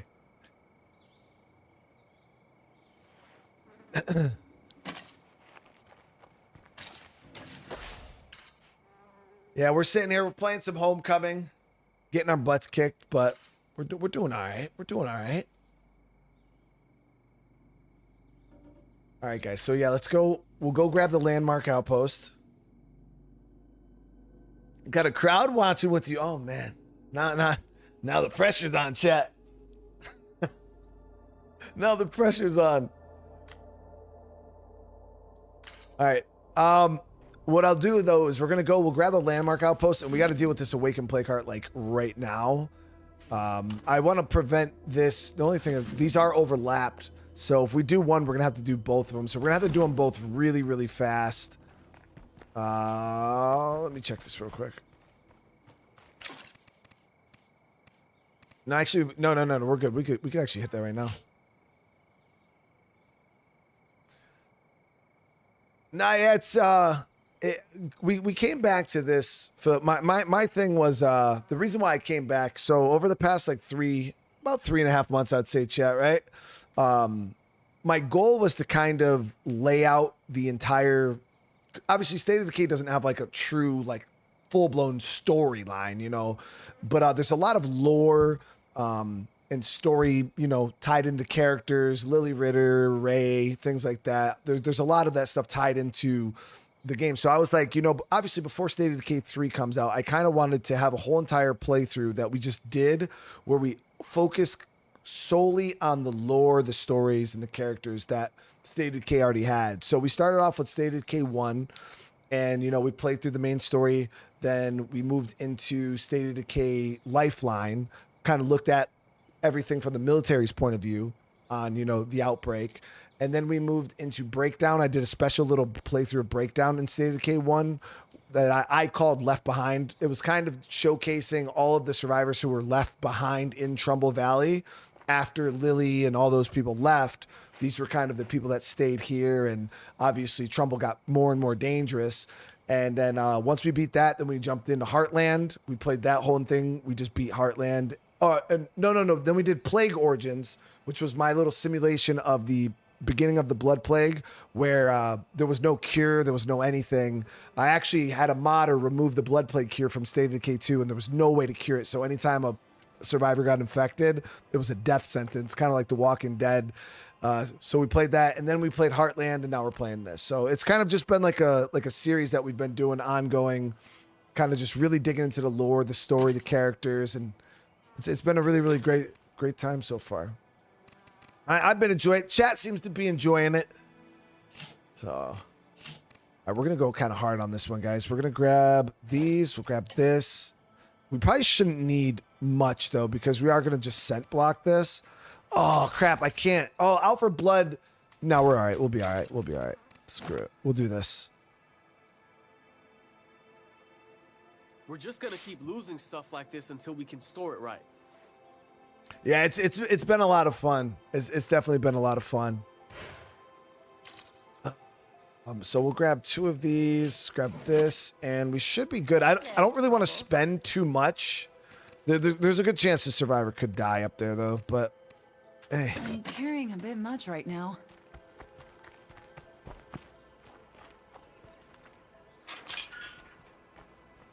All right, so we got a decent bit of fuel here. I got an extra gas can, so we need it. But when we're going to get up there, we'll just pop scent block. Now, the out for blood zombies kind of have the heightened senses, and they lock onto you, I believe, through scent block. So it will kind of help a little bit, but I don't foresee it doing very much. It's going to be a good time. Yo, the zombie is super strong. Yeah, it's crazy good. Whoa there.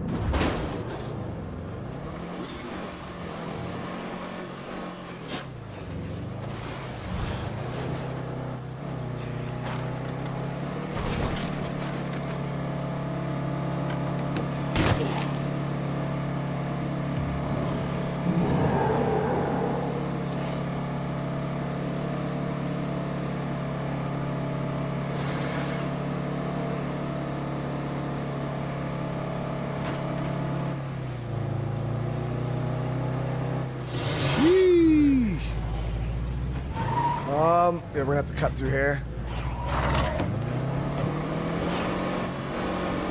The whole road was choked up with bloaters.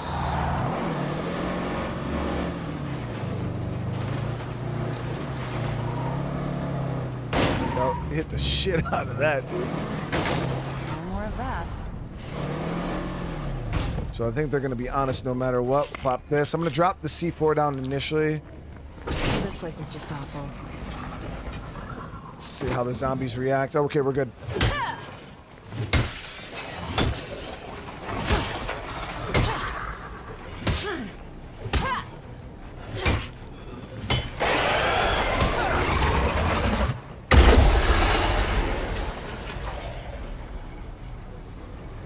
Damn, we didn't even have to use the C4, really. Let's close this. I already placed it, so obviously we're gonna use it, but I think it's almost down. That really hurt it. I just finished up. Looking good. so we're just gonna go right to the next one. This should clear up. And all the out for blood zombies should be dead. There might be a couple stragglers that are still gonna be running around, but we should be okay. Oh wait. Loader.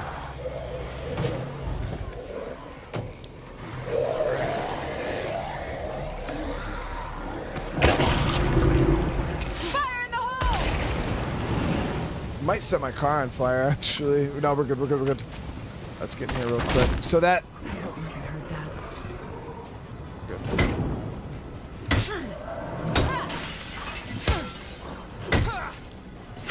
Good. So obviously, ferals get too close to you, they will send you through scent block.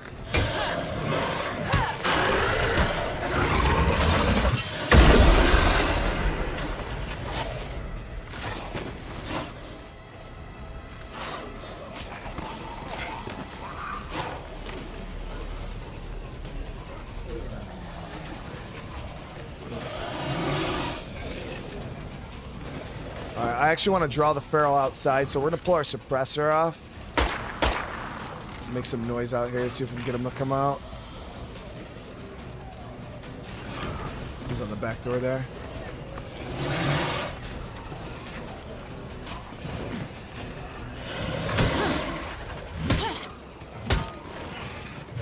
I think it's almost down.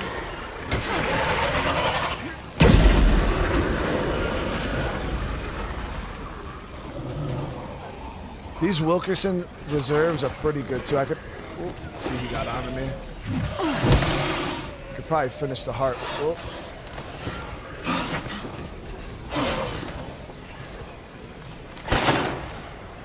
Okay, go for the head.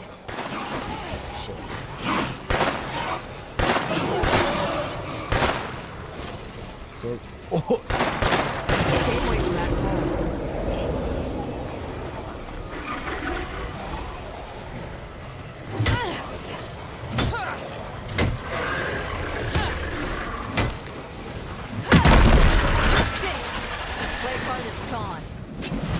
Kill these guys, we should be able to loot.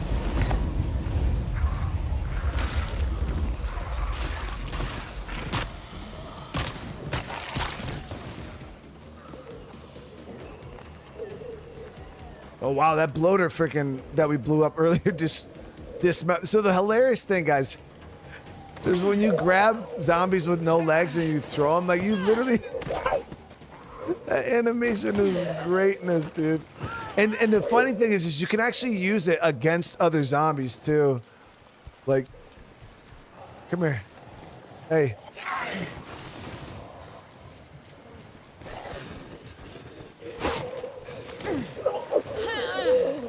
Like you just throw. You gotta love it, dude. Oh, there was two of them. Just chucking a little zombie sack.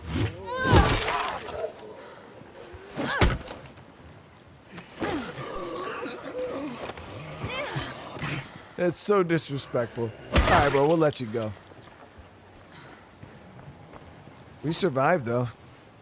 That went pretty smooth. I actually have pretty decent amount of time left on our clock. How much? What years did I serve in the military? I served from 2006 to 2019. There's nothing here that we need. Serious question for a new State of Decay player: is State of Decay worth playing, or is State of Decay 2 the only way to go? So, yeah, that's actually a really, really good question, Magoo. Especially if you've never played State of Decay 2, like you're new to the franchise, period, I would definitely say jump on Game Pass and play State of Decay 1. Mainly because it's totally worth playing. Like the first game, it's very special. Now, if you play the second game first and then you try to go back and play the first game, it is a lot harder because of all the improvements they made to the second game. Wow, yeah. All the improvements they made to the second game kind of make the first one feel a bit clunky. But is 100% worth playing. Especially like the DLCs and stuff like that. Just play the main story, play the Lifeline DLC. Definitely worth it. And it introduces you to a lot of characters that you don't see very much of in State of Decay 2, but you hear them on the radio quite a bit. So definitely worth checking out. That way you kind of understand, especially when you get into Heartland and you start dealing with this map again, and you're meeting Ray Santos again, and you're meeting Mickey Wilkerson again, and you're going to some of those iconic locations from the first game. It is kind of special, you know, when you're down in Marshall and, you know, you see the courthouse covered in plague and you're like, oh my God, it really does feel really good to go from like playing that first game to coming and seeing the second one. And the characters, you're going to build a special relationship with some of the characters in the first game. And yeah, I definitely would say it's 100% worth playing. Yeah, like Philip said, SOD1 does have some real heart to it. There's a lot going on in that game. And I feel like the first game's super underrated. Like super, super underrated. But yeah, if you play the second game and then you go to the first game, the replayability in the first game I don't think is that great. Especially compared to State of Decay 2. Once you play State of Decay 2 and you know you're hopping around different maps and you're playing you got all these dynamic missions and the plague hearts and stuff like that. There's so much to do in the second game. The combat's super fleshed out and smooth. And the first game's a little clunkier, you know, definitely a little clunkier. It's a lot more limited. Like the big boss of State of Decay 1 is like regular infestations, which aren't really that big of a deal. But yeah, the story alone, you know, it's worth it. It's super, super worth it. I never tried it. I'm on PlayStation. Always thought it was like a PvE. No, yeah, dude. No, it's the State of Decay it's great, man. So my story with State of Decay, like back in 2013, 2014, the reason why I never played it was because back then I was a DayZ guy. And I was playing the hell out of DayZ over and over and over and over again. And then once I got bored with DayZ, I was like, yo, I want to try to find a game, another zombie game to play that's like DayZ. And State of Decay, I kept seeing it. Like, I kept seeing it, and I never played it. I was like, no, it doesn't really look like DayZ. You know, the graphics were kind of like cartoony, and I was like, you know, nah, I'm good. You know, I'm not going to play it. And then I don't know what happened, but I was like, one day, I think I was just like, you know what? Screw it. I'm just going to give it a shot. And I jumped on and I played it. And oh my God. Like, that was it. I think like, water would seriously improve our home life. I really didn't touch DayZ ever again. Like, State of Decay actually ruined games like DayZ for me. I just couldn't do it anymore. Like, once you play a real zombie game, it was just like, dude. Yeah, it's so worth it. Yeah. Why don't you try a playthrough that you wake up all the hearts first and keep playing? So the thing about it, we already talked about it. Like, I could go and wake up all the hearts, but the thing is it's not going to do any. It doesn't make the game harder. To me, at least, like to me personally and my play style, the plague hearts being awake does not change anything other than the fact that, because there's an infestation cap. Like State of Decay 2 has an infestation cap. There could only be so many infestations on a map. I think it's like 15 or 17. And then once you hit the infestation cap, there's no difference between having 5 hearts awake and 28 hearts awake. Because you're going to hit infestation cap either way. So that's why I don't really see the point. And all it's going to do is turn the game into a speed run. And if I want to speed run the game, I'll just speed run the game. You know what I mean? I play State of Decay for a certain play style, for a certain way to approach the game. And when there's systems in the game that kind of accelerate the game artificially to a point where I don't enjoy it. Like, I kind of like to turtle. You know what I mean? I guess you could. That's my play style. I kind of like to stay back, build up, and then push out. But when you have systems that are nonstop forcing you to play faster than you want to play, it doesn't super feel great. And that's all that would do. It just turn the game into a speed run for me personally, and I wouldn't really enjoy it.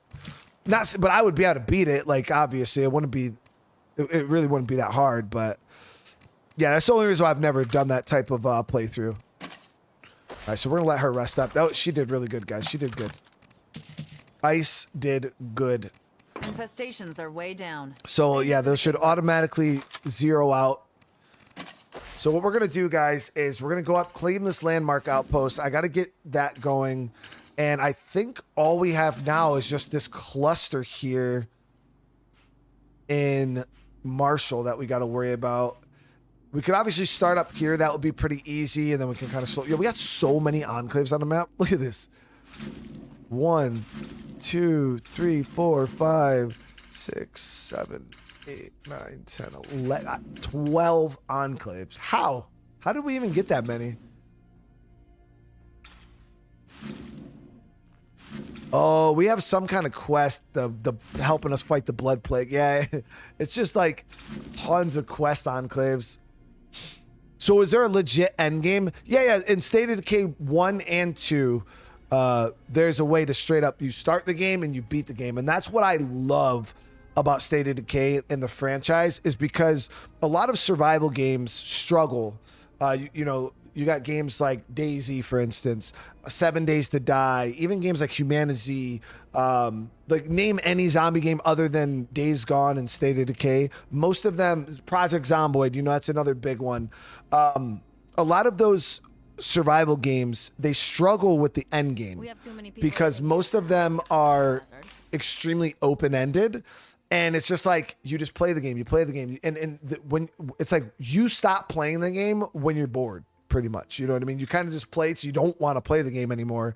And then you just move on to something else. And I feel like that's from a game design standpoint, the last thing I would want people to do is play my game until they're bored, and that's kind of when the game ends, because I feel like that personally kills replayability in my book.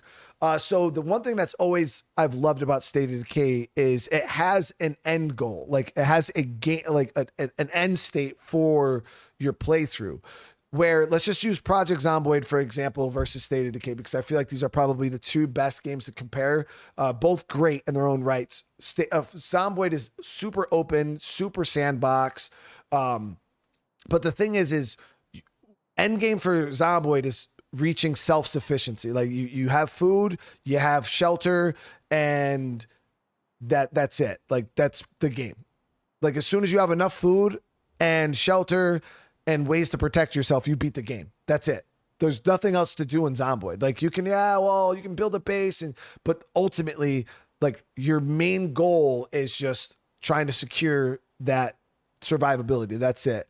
And then, but for State of Decay, for instance, they have a map goal. There's something for you to aim towards. So while you're going out and you're getting food, you're going out and you're looting, you're going out and you're doing this, you're doing it for a goal. You know what I mean? And the game also gives you a whole bunch of freedom. You can kind of do whatever you want. You can base wherever you want. You can do that. And that works out really, really well. But I feel like having that goal, something for you to set a reason. Okay, well, why do I need all these guns? Why do I need all these guns? In a game like Project Zomboid, you have one survivor, right? You have one person you're playing as. And it's like your guy can only hold 2 guns. So what's the point of having 50 guns? You know what I mean? There really isn't, like, unless you just want to change your guns like you change clothes. But realistically, there's no reason to have that many guns. But a game like State of Decay, you have 12 survivors that you have to arm, that you have to feed, that you have to do. You know what I mean? So it gives you more of a reason to go out and get this excess amount of resources, where other survival games, they don't have that same thing. So that's why this game specifically for me, like I think it was done so well. And I think that's why I struggle with other games, because a lot of them don't have an end goal. You're just playing the game indefinitely until you get bored with it. And it's just not for me. I feel like, but yes, this game has a very clear goal for something for you to play through. You get to the end, you beat it, and then you can choose to, okay, well, we cleared this map of the Blood Plague. Now let's go to this map and clear that map of the Blood Plague. And then you have 5 different maps you can clear. And specifically this map alone has its own built-in story quests and stuff like that. So yeah, it's definitely worth it, man. I'd try it out, Magoo. I promise you, man. I have not met a person that's played this game and has not enjoyed it.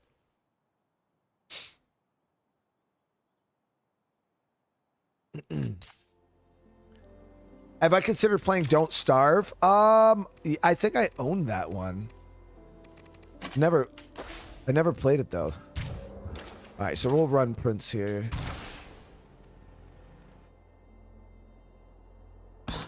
Yeah, we're on late because I came back from Florida today, so I got home. I was super tired. Took a little nap. Then we went and got food. And then when I got back, I was like, all right, you know what? We'll jump on and do some streams. But obviously, it's pretty late. But it's all good. Why, you guys tired of me already? You're kicking me off? We're in Florida. I was down in like Jensen Beach area. All right, we're good.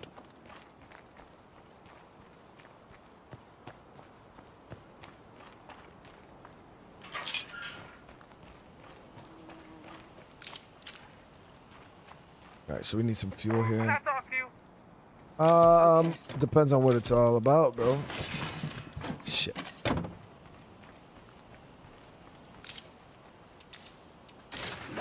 Ace, thank you for the 30 months, dude. Holy crap, I really do appreciate that.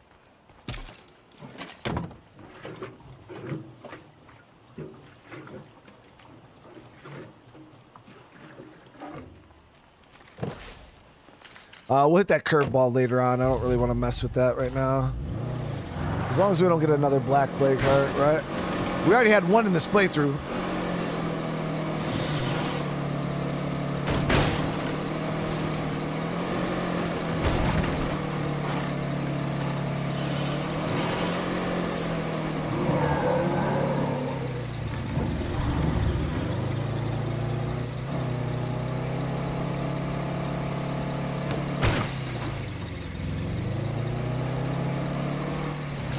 Hey, folks.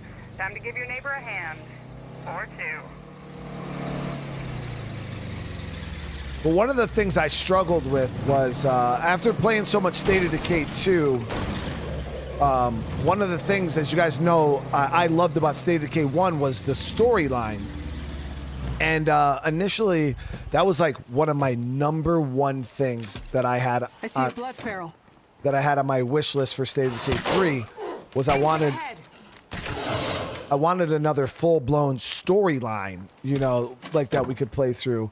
And then we kind of were talking, and over time, it kind of hit me, and I was like, damn, State of Decay 1 is great, right? And it has a full-blown storyline, but why do I have about 400 to 500 hours in State of Decay 1 and almost 10,000 hours in State of Decay 2?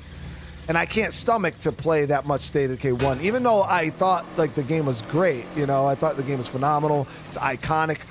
But there is a reason why I have 10 times more hours in State of Decay 2 than I do 1.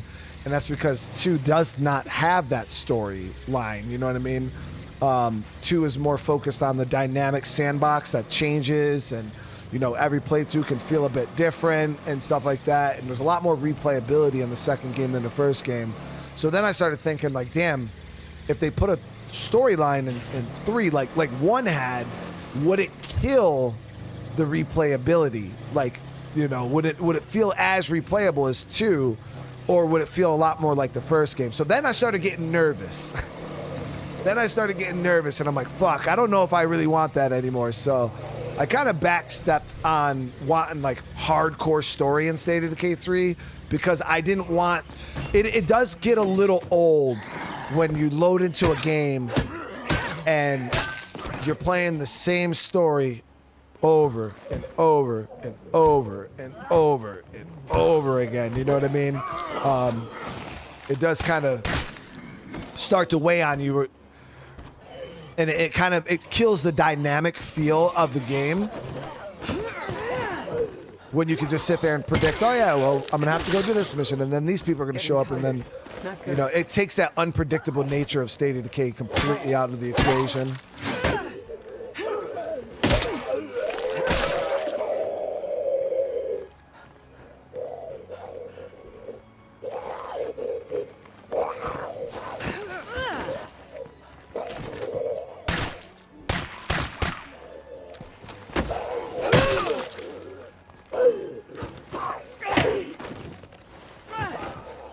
Because even Days Gone, like, I love Days Gone.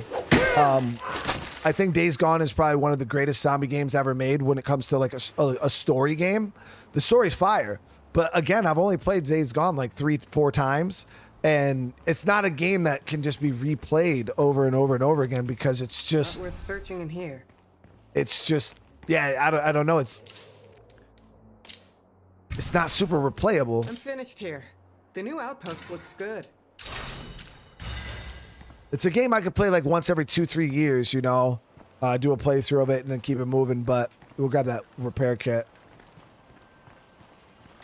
But I think lore is great, you know, like having lore baked into the map and, you know, like little character stories, especially if the character stories are done well. I feel like that's more than enough, you know, for the State of Decay franchise. As for like deep, hardcore, you know, linear storytelling, I think it would I think it would honestly hurt the game more than it would help it. Cause let me actually ask you, let me see the W's in the chat if you have way more hours in State of Decay 2 than you have in State of Decay 1. I mean, some of you might be the opposite. Some of you guys might have way more hours in the first game, but let me see W's in the chat if you guys got more time in State of Decay 2 than State of Decay 1.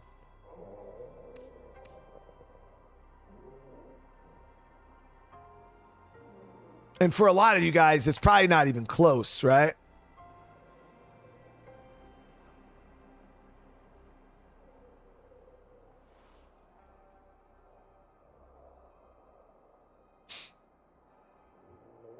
Like a ratio of 1 to 100. Okay. So a lot of you guys are in the same boat. Yeah. Yeah. So I feel like the community's pretty in tune, you know, with what would make the next game great.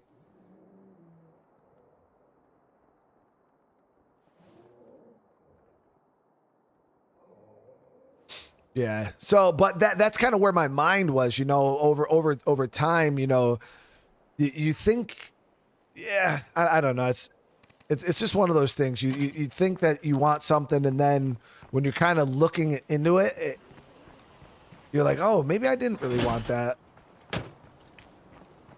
Because maybe there's a reason I've played this game as much as I have.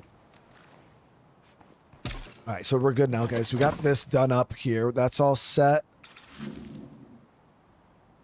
And then what we're gonna do is,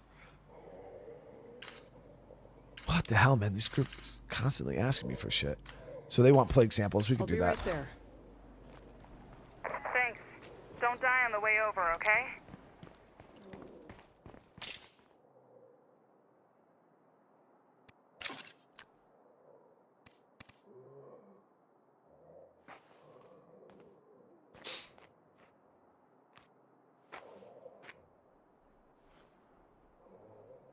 You know, the updates were amazing. Yeah, and I do, and that's the thing is I enjoyed the story stuff that they added to like State of Decay. So, but you guys got to remember the stories that they added, like Heartland, things like that. Even the way they introduced story in State of Decay 2 was a lot different than State of Decay 1.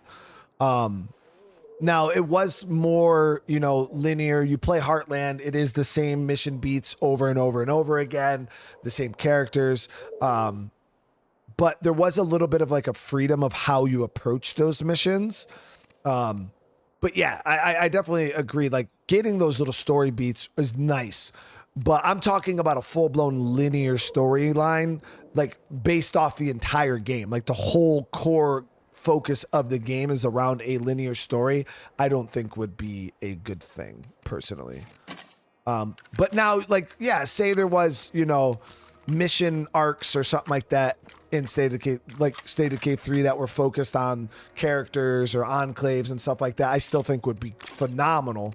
Yeah, I'm not saying I don't want no story. I'm just saying having the game completely focused around in like a storyline, I don't think would be super great. I think it would hurt replayability a ton. Because that's kind of why the breakdown game mode was invented for State of Decay 1. A lot of people that played that game back in the day, they complained because they're like, oh man, you know, it's kind of repetitive, the same story thing over and over again. So then they came out with the breakdown game mode that kind of gave players that forever community, like rolling over sandbox feel. And then they kind of built State of Decay 2 based off of that. But Yeah, I guarantee most people probably have more time in Breakdown than they do in the actual storyline of State of Decay 1. All right, we're going to roll with this, and then I got to craft... oh, yeah, you do it through here. Some scent block. Grab these scent plague samples. I think they want 5, but I'm not sure. Why not do the next run in green zone to make it relaxing? Green... I don't know. Have I ever done a green zone playthrough on the channel, guys? I think I did it one time. In this place, we're gonna keep losing shit like this. It's really easy. Like...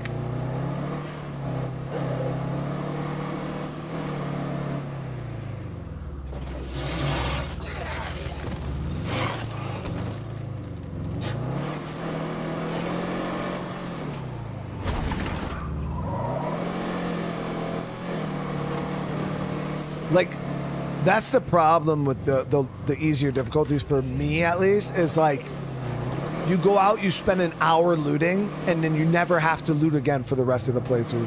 Like, you just don't have to. What's that?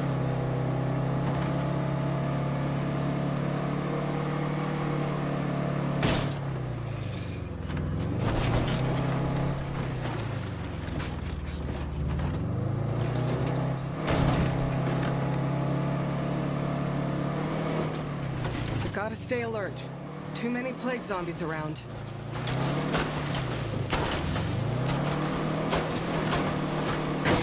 I have a lethal zone guide, and then I know I did yeah, back in the day I did like some weird guide stuff. But I had my new player guide to State of Decay 2, which I started off on standard zone. So I feel like most people can handle the standard zone.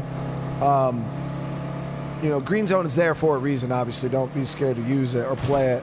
But I feel like the standard zone is pretty good for most people. It does ramp up pretty good. Surprisingly, actually. I remember when I played it, I was kind of surprised by endgame, like how much the game ramped up on the standard difficulty. But, yeah, standard was not too bad. Is it 1? Yeah, it's just 1. That Juggernaut might actually come all the way over here. Hey there. Oh, they only needed 3. Grazie. You're welcome. All right. See ya.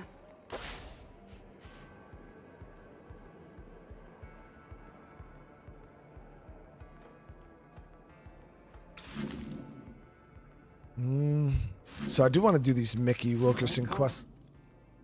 How do we do Mickey, this? Yeah, there it if is. you were serious about letting us raid the stashes you mentioned, could you point out a couple? I can do that.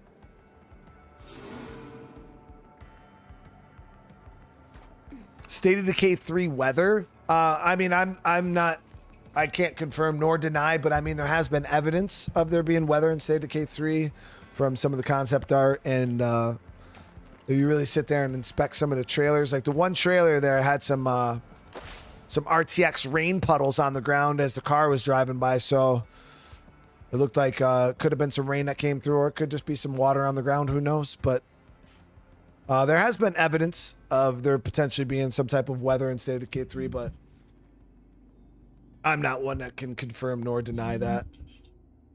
Laid back. Thank you so much, brother. Thank you for the super chat. I really do appreciate it, man.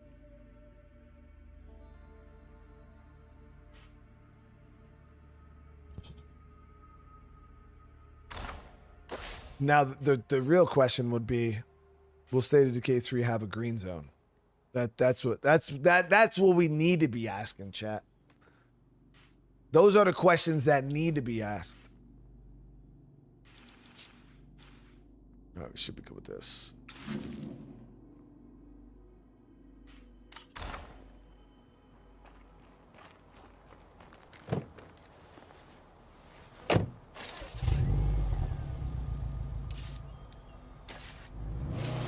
So we need to start working on this damn tower.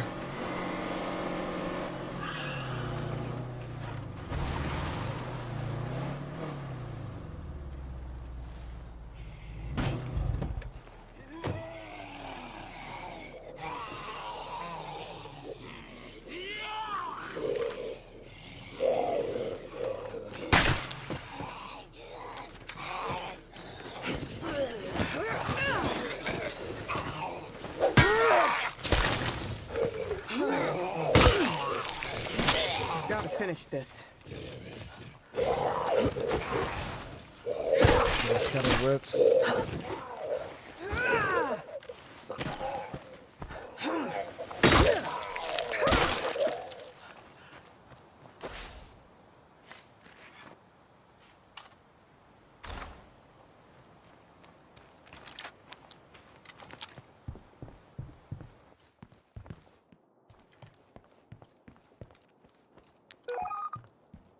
I don't know if it's yeah, tough skin zombies.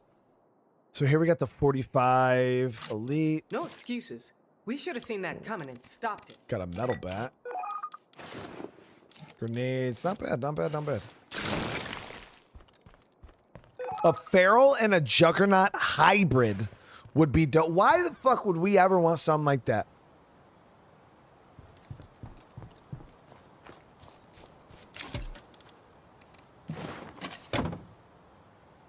Why would we want that? First off, ferals are annoying enough already. They're fast as hell. And now you're saying you want a juggernaut who's already fast. I know y'all have, juggernauts are crazy fast in State of Decay 2. Like if they run at you, yo, they're fast. Y'all want a combination of a juggernaut and a feral. So you want to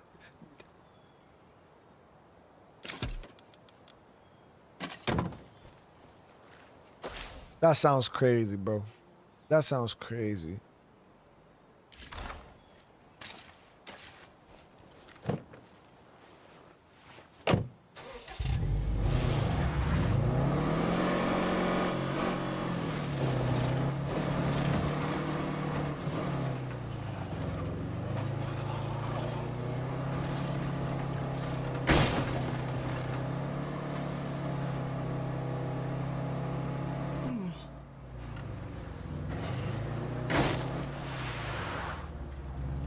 Yeah. Touch with the soldiers carrying out Operation Drawbridge.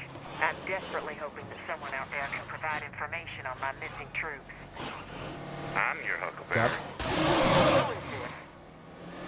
My name is Kelly Eldridge III, but you can call me Sasquatch. I don't know that call sign. Are you with Red Talon? Ma'am, I'm with America and Freedom. But America if you need someone to and go into freedom. the shit and find your men, then yeah, I'm with Red Talon.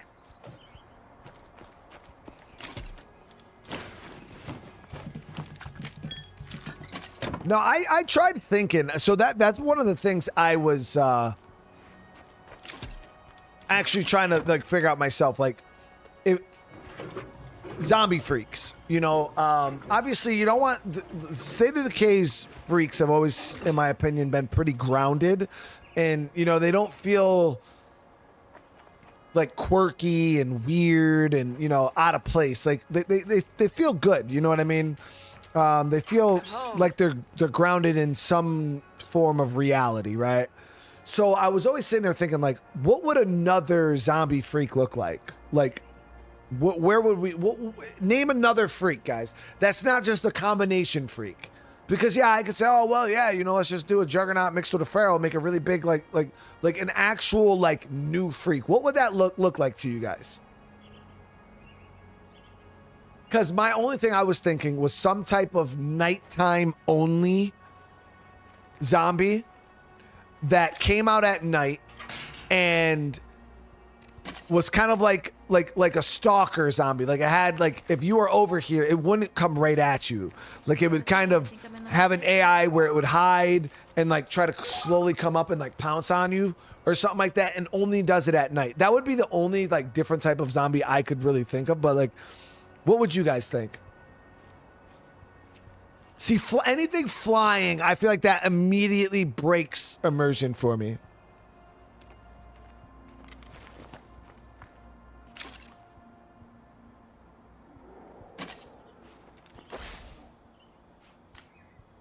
Okay, yeah, so this thick skin is going to be...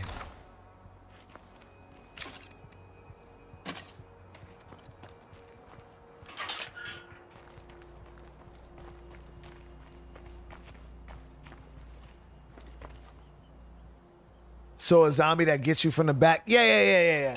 That I think that would be cool. That would be like my take on a new zombie type. It would have to be something that came out at night and like was kind of like almost like a stalker type of deal from like The Last of Us.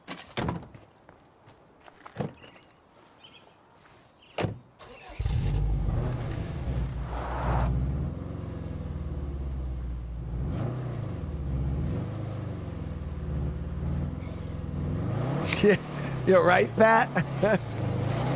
Whoa, high toxicity bloaters just went live.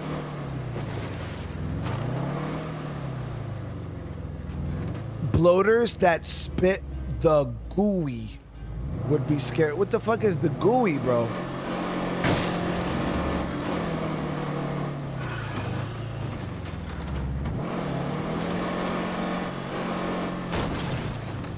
Screamers spit the gooey.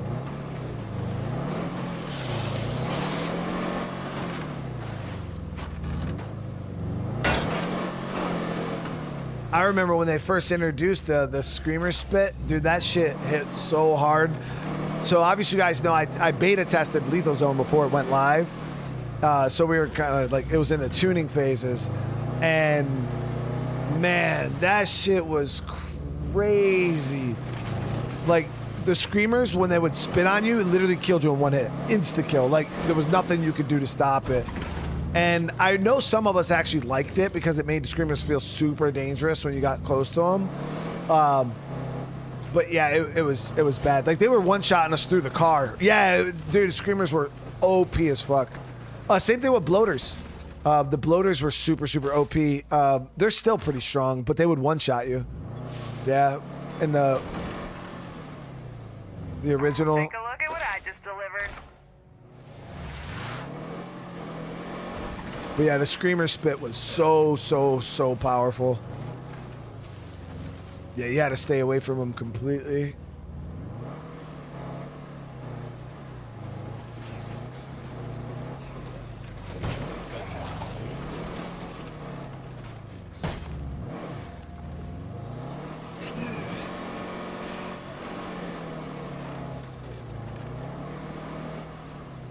Yo, how the hell do I get to this freaking thing? I'm lost in the sauce right now. A zombie that disguises itself as human and attacks communities from inside. That's some Survivalist Invisible Strain shit right there, yeah.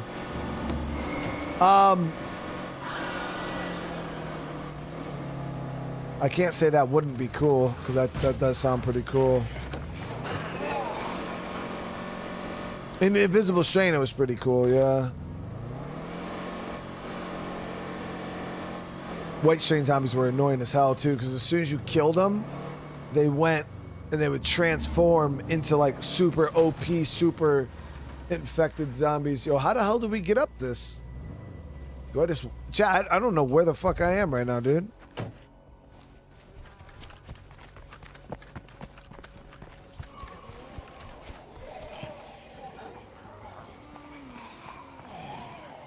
Oh, shit.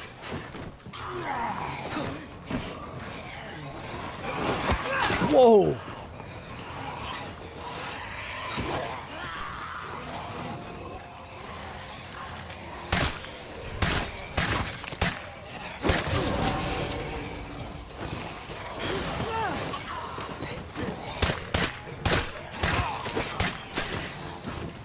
Can't get in my car because I didn't pin it.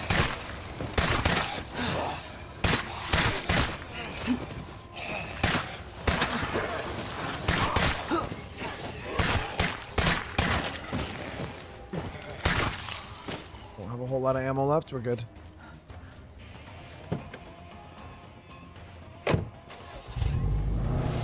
Missed the opening on the other side. I don't know what the hell I'm even looking for. Is it like a cave or something? Dude, I swear I've done this mission before.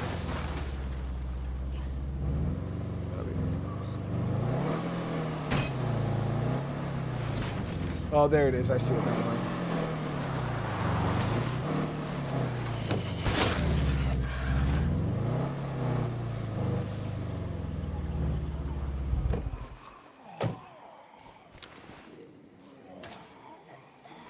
With stealth, finally.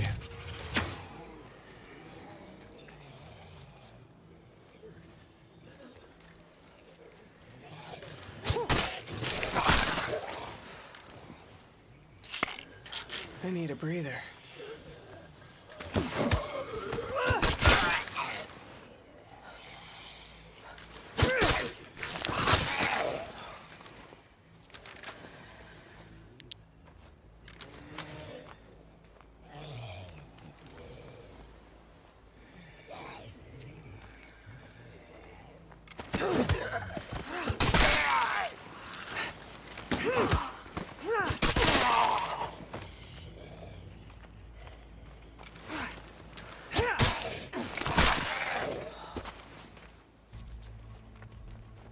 I think I found the place I'm looking for. There it is.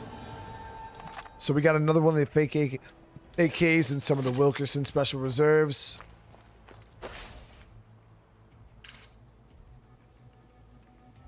So we are waiting for Isby's mission to pop again. So we can help her and Chavez. And then we got to go down here and save Tressie too.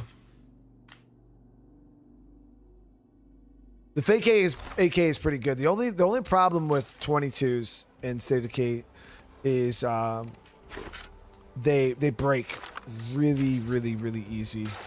Their durability is not that great. So that is the one downside to 22s. Especially ones that you suppress, they don't hold up very well durability wise. How many survivors have I lost in my playtest? For State of Decay 3?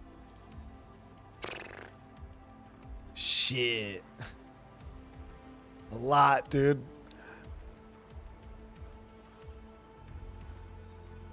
At least 12. Probably more. Dude, I lost 2 in a row. Like probably 8 minutes apart, and I wasn't even playing on the hardest difficulty. I lost 2 survivors in a row. Like back to back. Yeah. And one of them was my favorite survivor too. I was really upset. That actually pissed me off. I think I actually restarted. I think I actually deleted this. It just started the game over when that happened. I was so pissed. Yeah, back to back.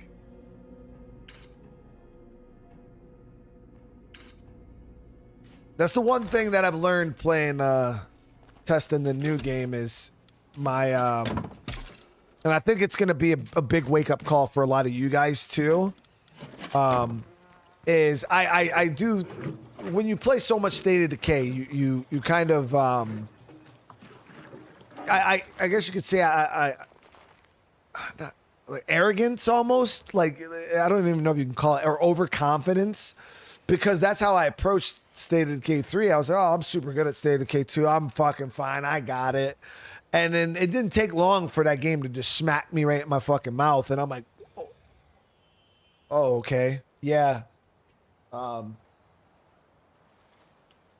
Let me reassess. You know what I mean? Because yeah, I went into that super overconfident, and it didn't take very long for me to get put in my place, and I was like, all right, yeah, let me step back a little bit. But I feel like a lot of people are going to do the same thing with the third game. Is when it drops, a lot of people are going to be like, oh, well, I was really good at the second game. And they're going to just jump in thinking that this is going to be the same, and everything you did in 2 is going to work in 3, and it's just, that's not the world that we live in. It's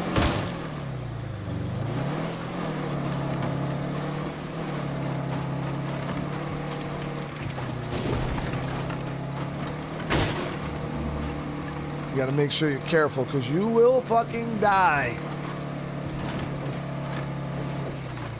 Nasty.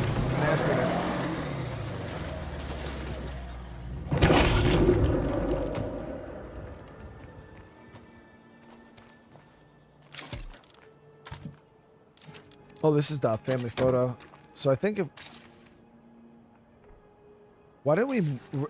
Usually when you pick this up, she's supposed to radio Mickey.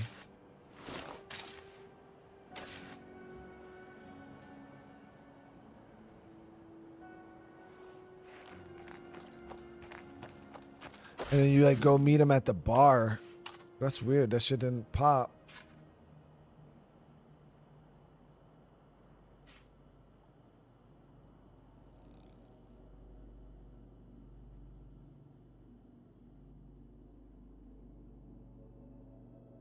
One question for State of Decay 3 that won't break NDA. So how many days would you miss sleep to play State of Decay 3? Well, seeing as I already play it, so I don't need to miss sleep. I try to read it, but it won't do anything. But I have stayed up plenty of nights. Like stream would end like this at like midnight, and I'd stay up to like 2 in the morning, 3 in the morning, still playing it. I don't know what happened.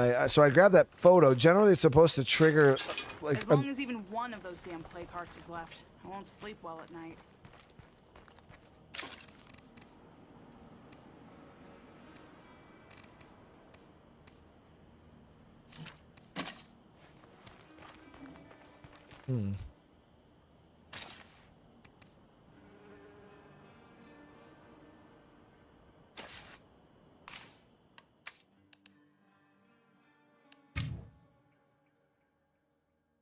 Yeah, that's what I was gonna try to do. Reload it.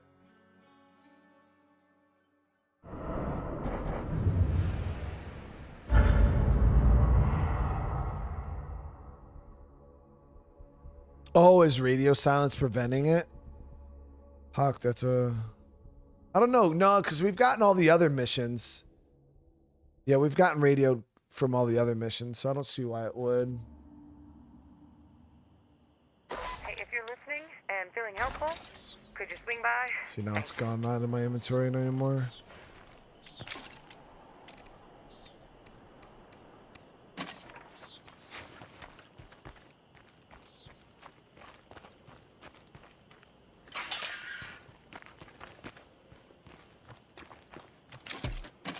We'll have to wait and see if the mission pops again. But now we just got to come up with a game plan now on what we're going to do for Marshall here.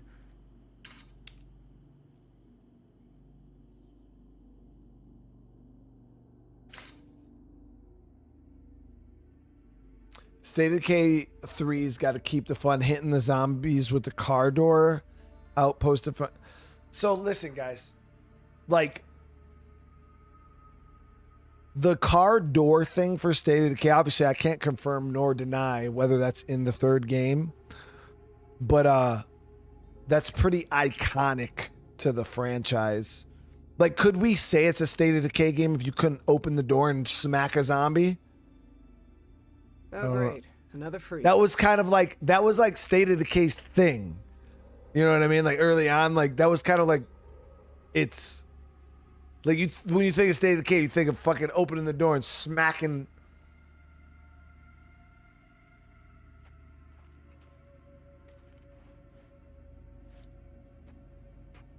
It's 100% like definitely a State of Decay thing. So I don't know. I don't think I could personally picture a State of Decay game without it, but we'll have to see, right? Damn, all of these are overlapping right there. So those 4 are overlapped. Details forthcoming. Those 2 are overlapped. So this one's solo. This one's solo, but all of these we'll have to either A, do the plague disruptor, which we're gonna have to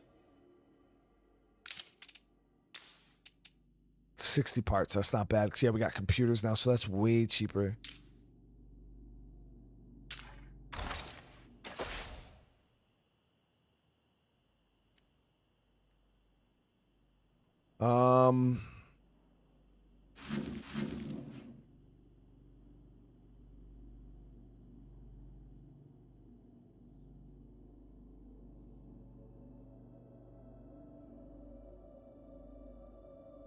Yeah, so we'll have to push down into town here. I'm going to start off with this heart here, and then we'll slowly... So I could do... Yeah, we're going to have to do the Plague Disruptor. If not, it's just going to be a chain reaction.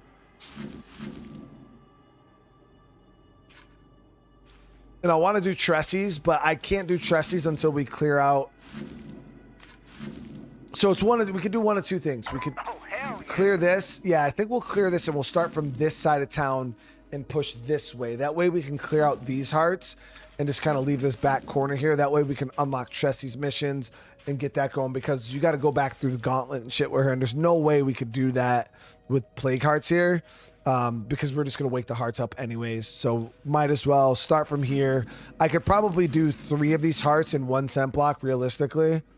And then we'll just finish off this 4th one here. But this one, well, at least this one, we're going to have to activate the Plague Disruptor. I've never played old school RuneScape on stream. I have played RuneScape on stream, RS3. But yeah, I've never played old school.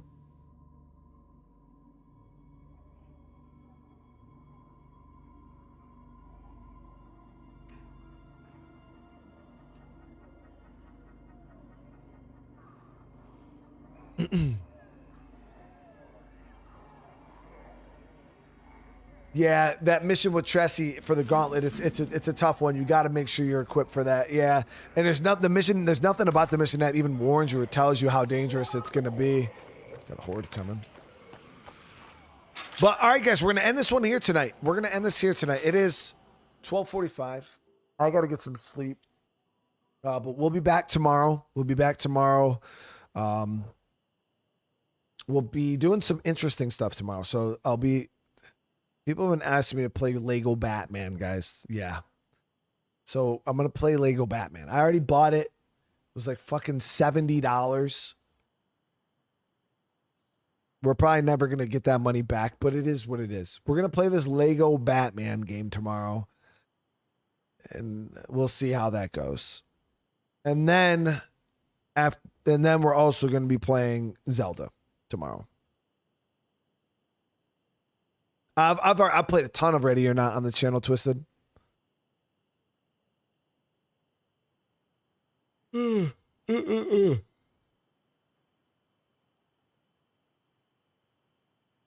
So we'll see. We'll see if Lego Batman is any good. I'm like, damn, dude, I can't believe I'm really about to play a Lego game. I thought they were for kids, but so many people are saying that shit's great. So maybe I got the wrong idea, chat. Maybe I got the wrong idea. I remember I played like one Lego Star Wars game before, and it was like quirky. It was all right. It was funny, but I didn't play too much of it. But we'll see. We'll see. Maybe it's actually good. I don't know. It's similar to the Arkham games. I don't know. I don't see it. I don't see how it could play. We'll see. I don't know. I'm not gonna say nothing, Chad. We're just gonna play it and then I'll let the game speak for itself, okay? I want to go in this with I'm trying not to have a biased, bad opinion of a game I've never played, but I would be lying if I said I don't have high hopes for this Lego Batman, okay? It's probably gonna be a horrible stream, horrible viewership. People are gonna be like, but what the fuck is this? And I'm like, shit. Let me at least get my 70 back, right? No, but all right, we'll check it out tomorrow though. That's what we'll be messing with. But I love you guys. I want to say thank you so much for coming and hanging out today. I do appreciate you guys. It's great to be back. It's great to be back. We got a lot of stuff ahead of us. So again, make sure you smash that like button. If you guys are new to the channel, consider subscribing. Drop some comments. You guys know it helps out a ton. And I don't even know. Is anybody still online right now? It's super late, dude.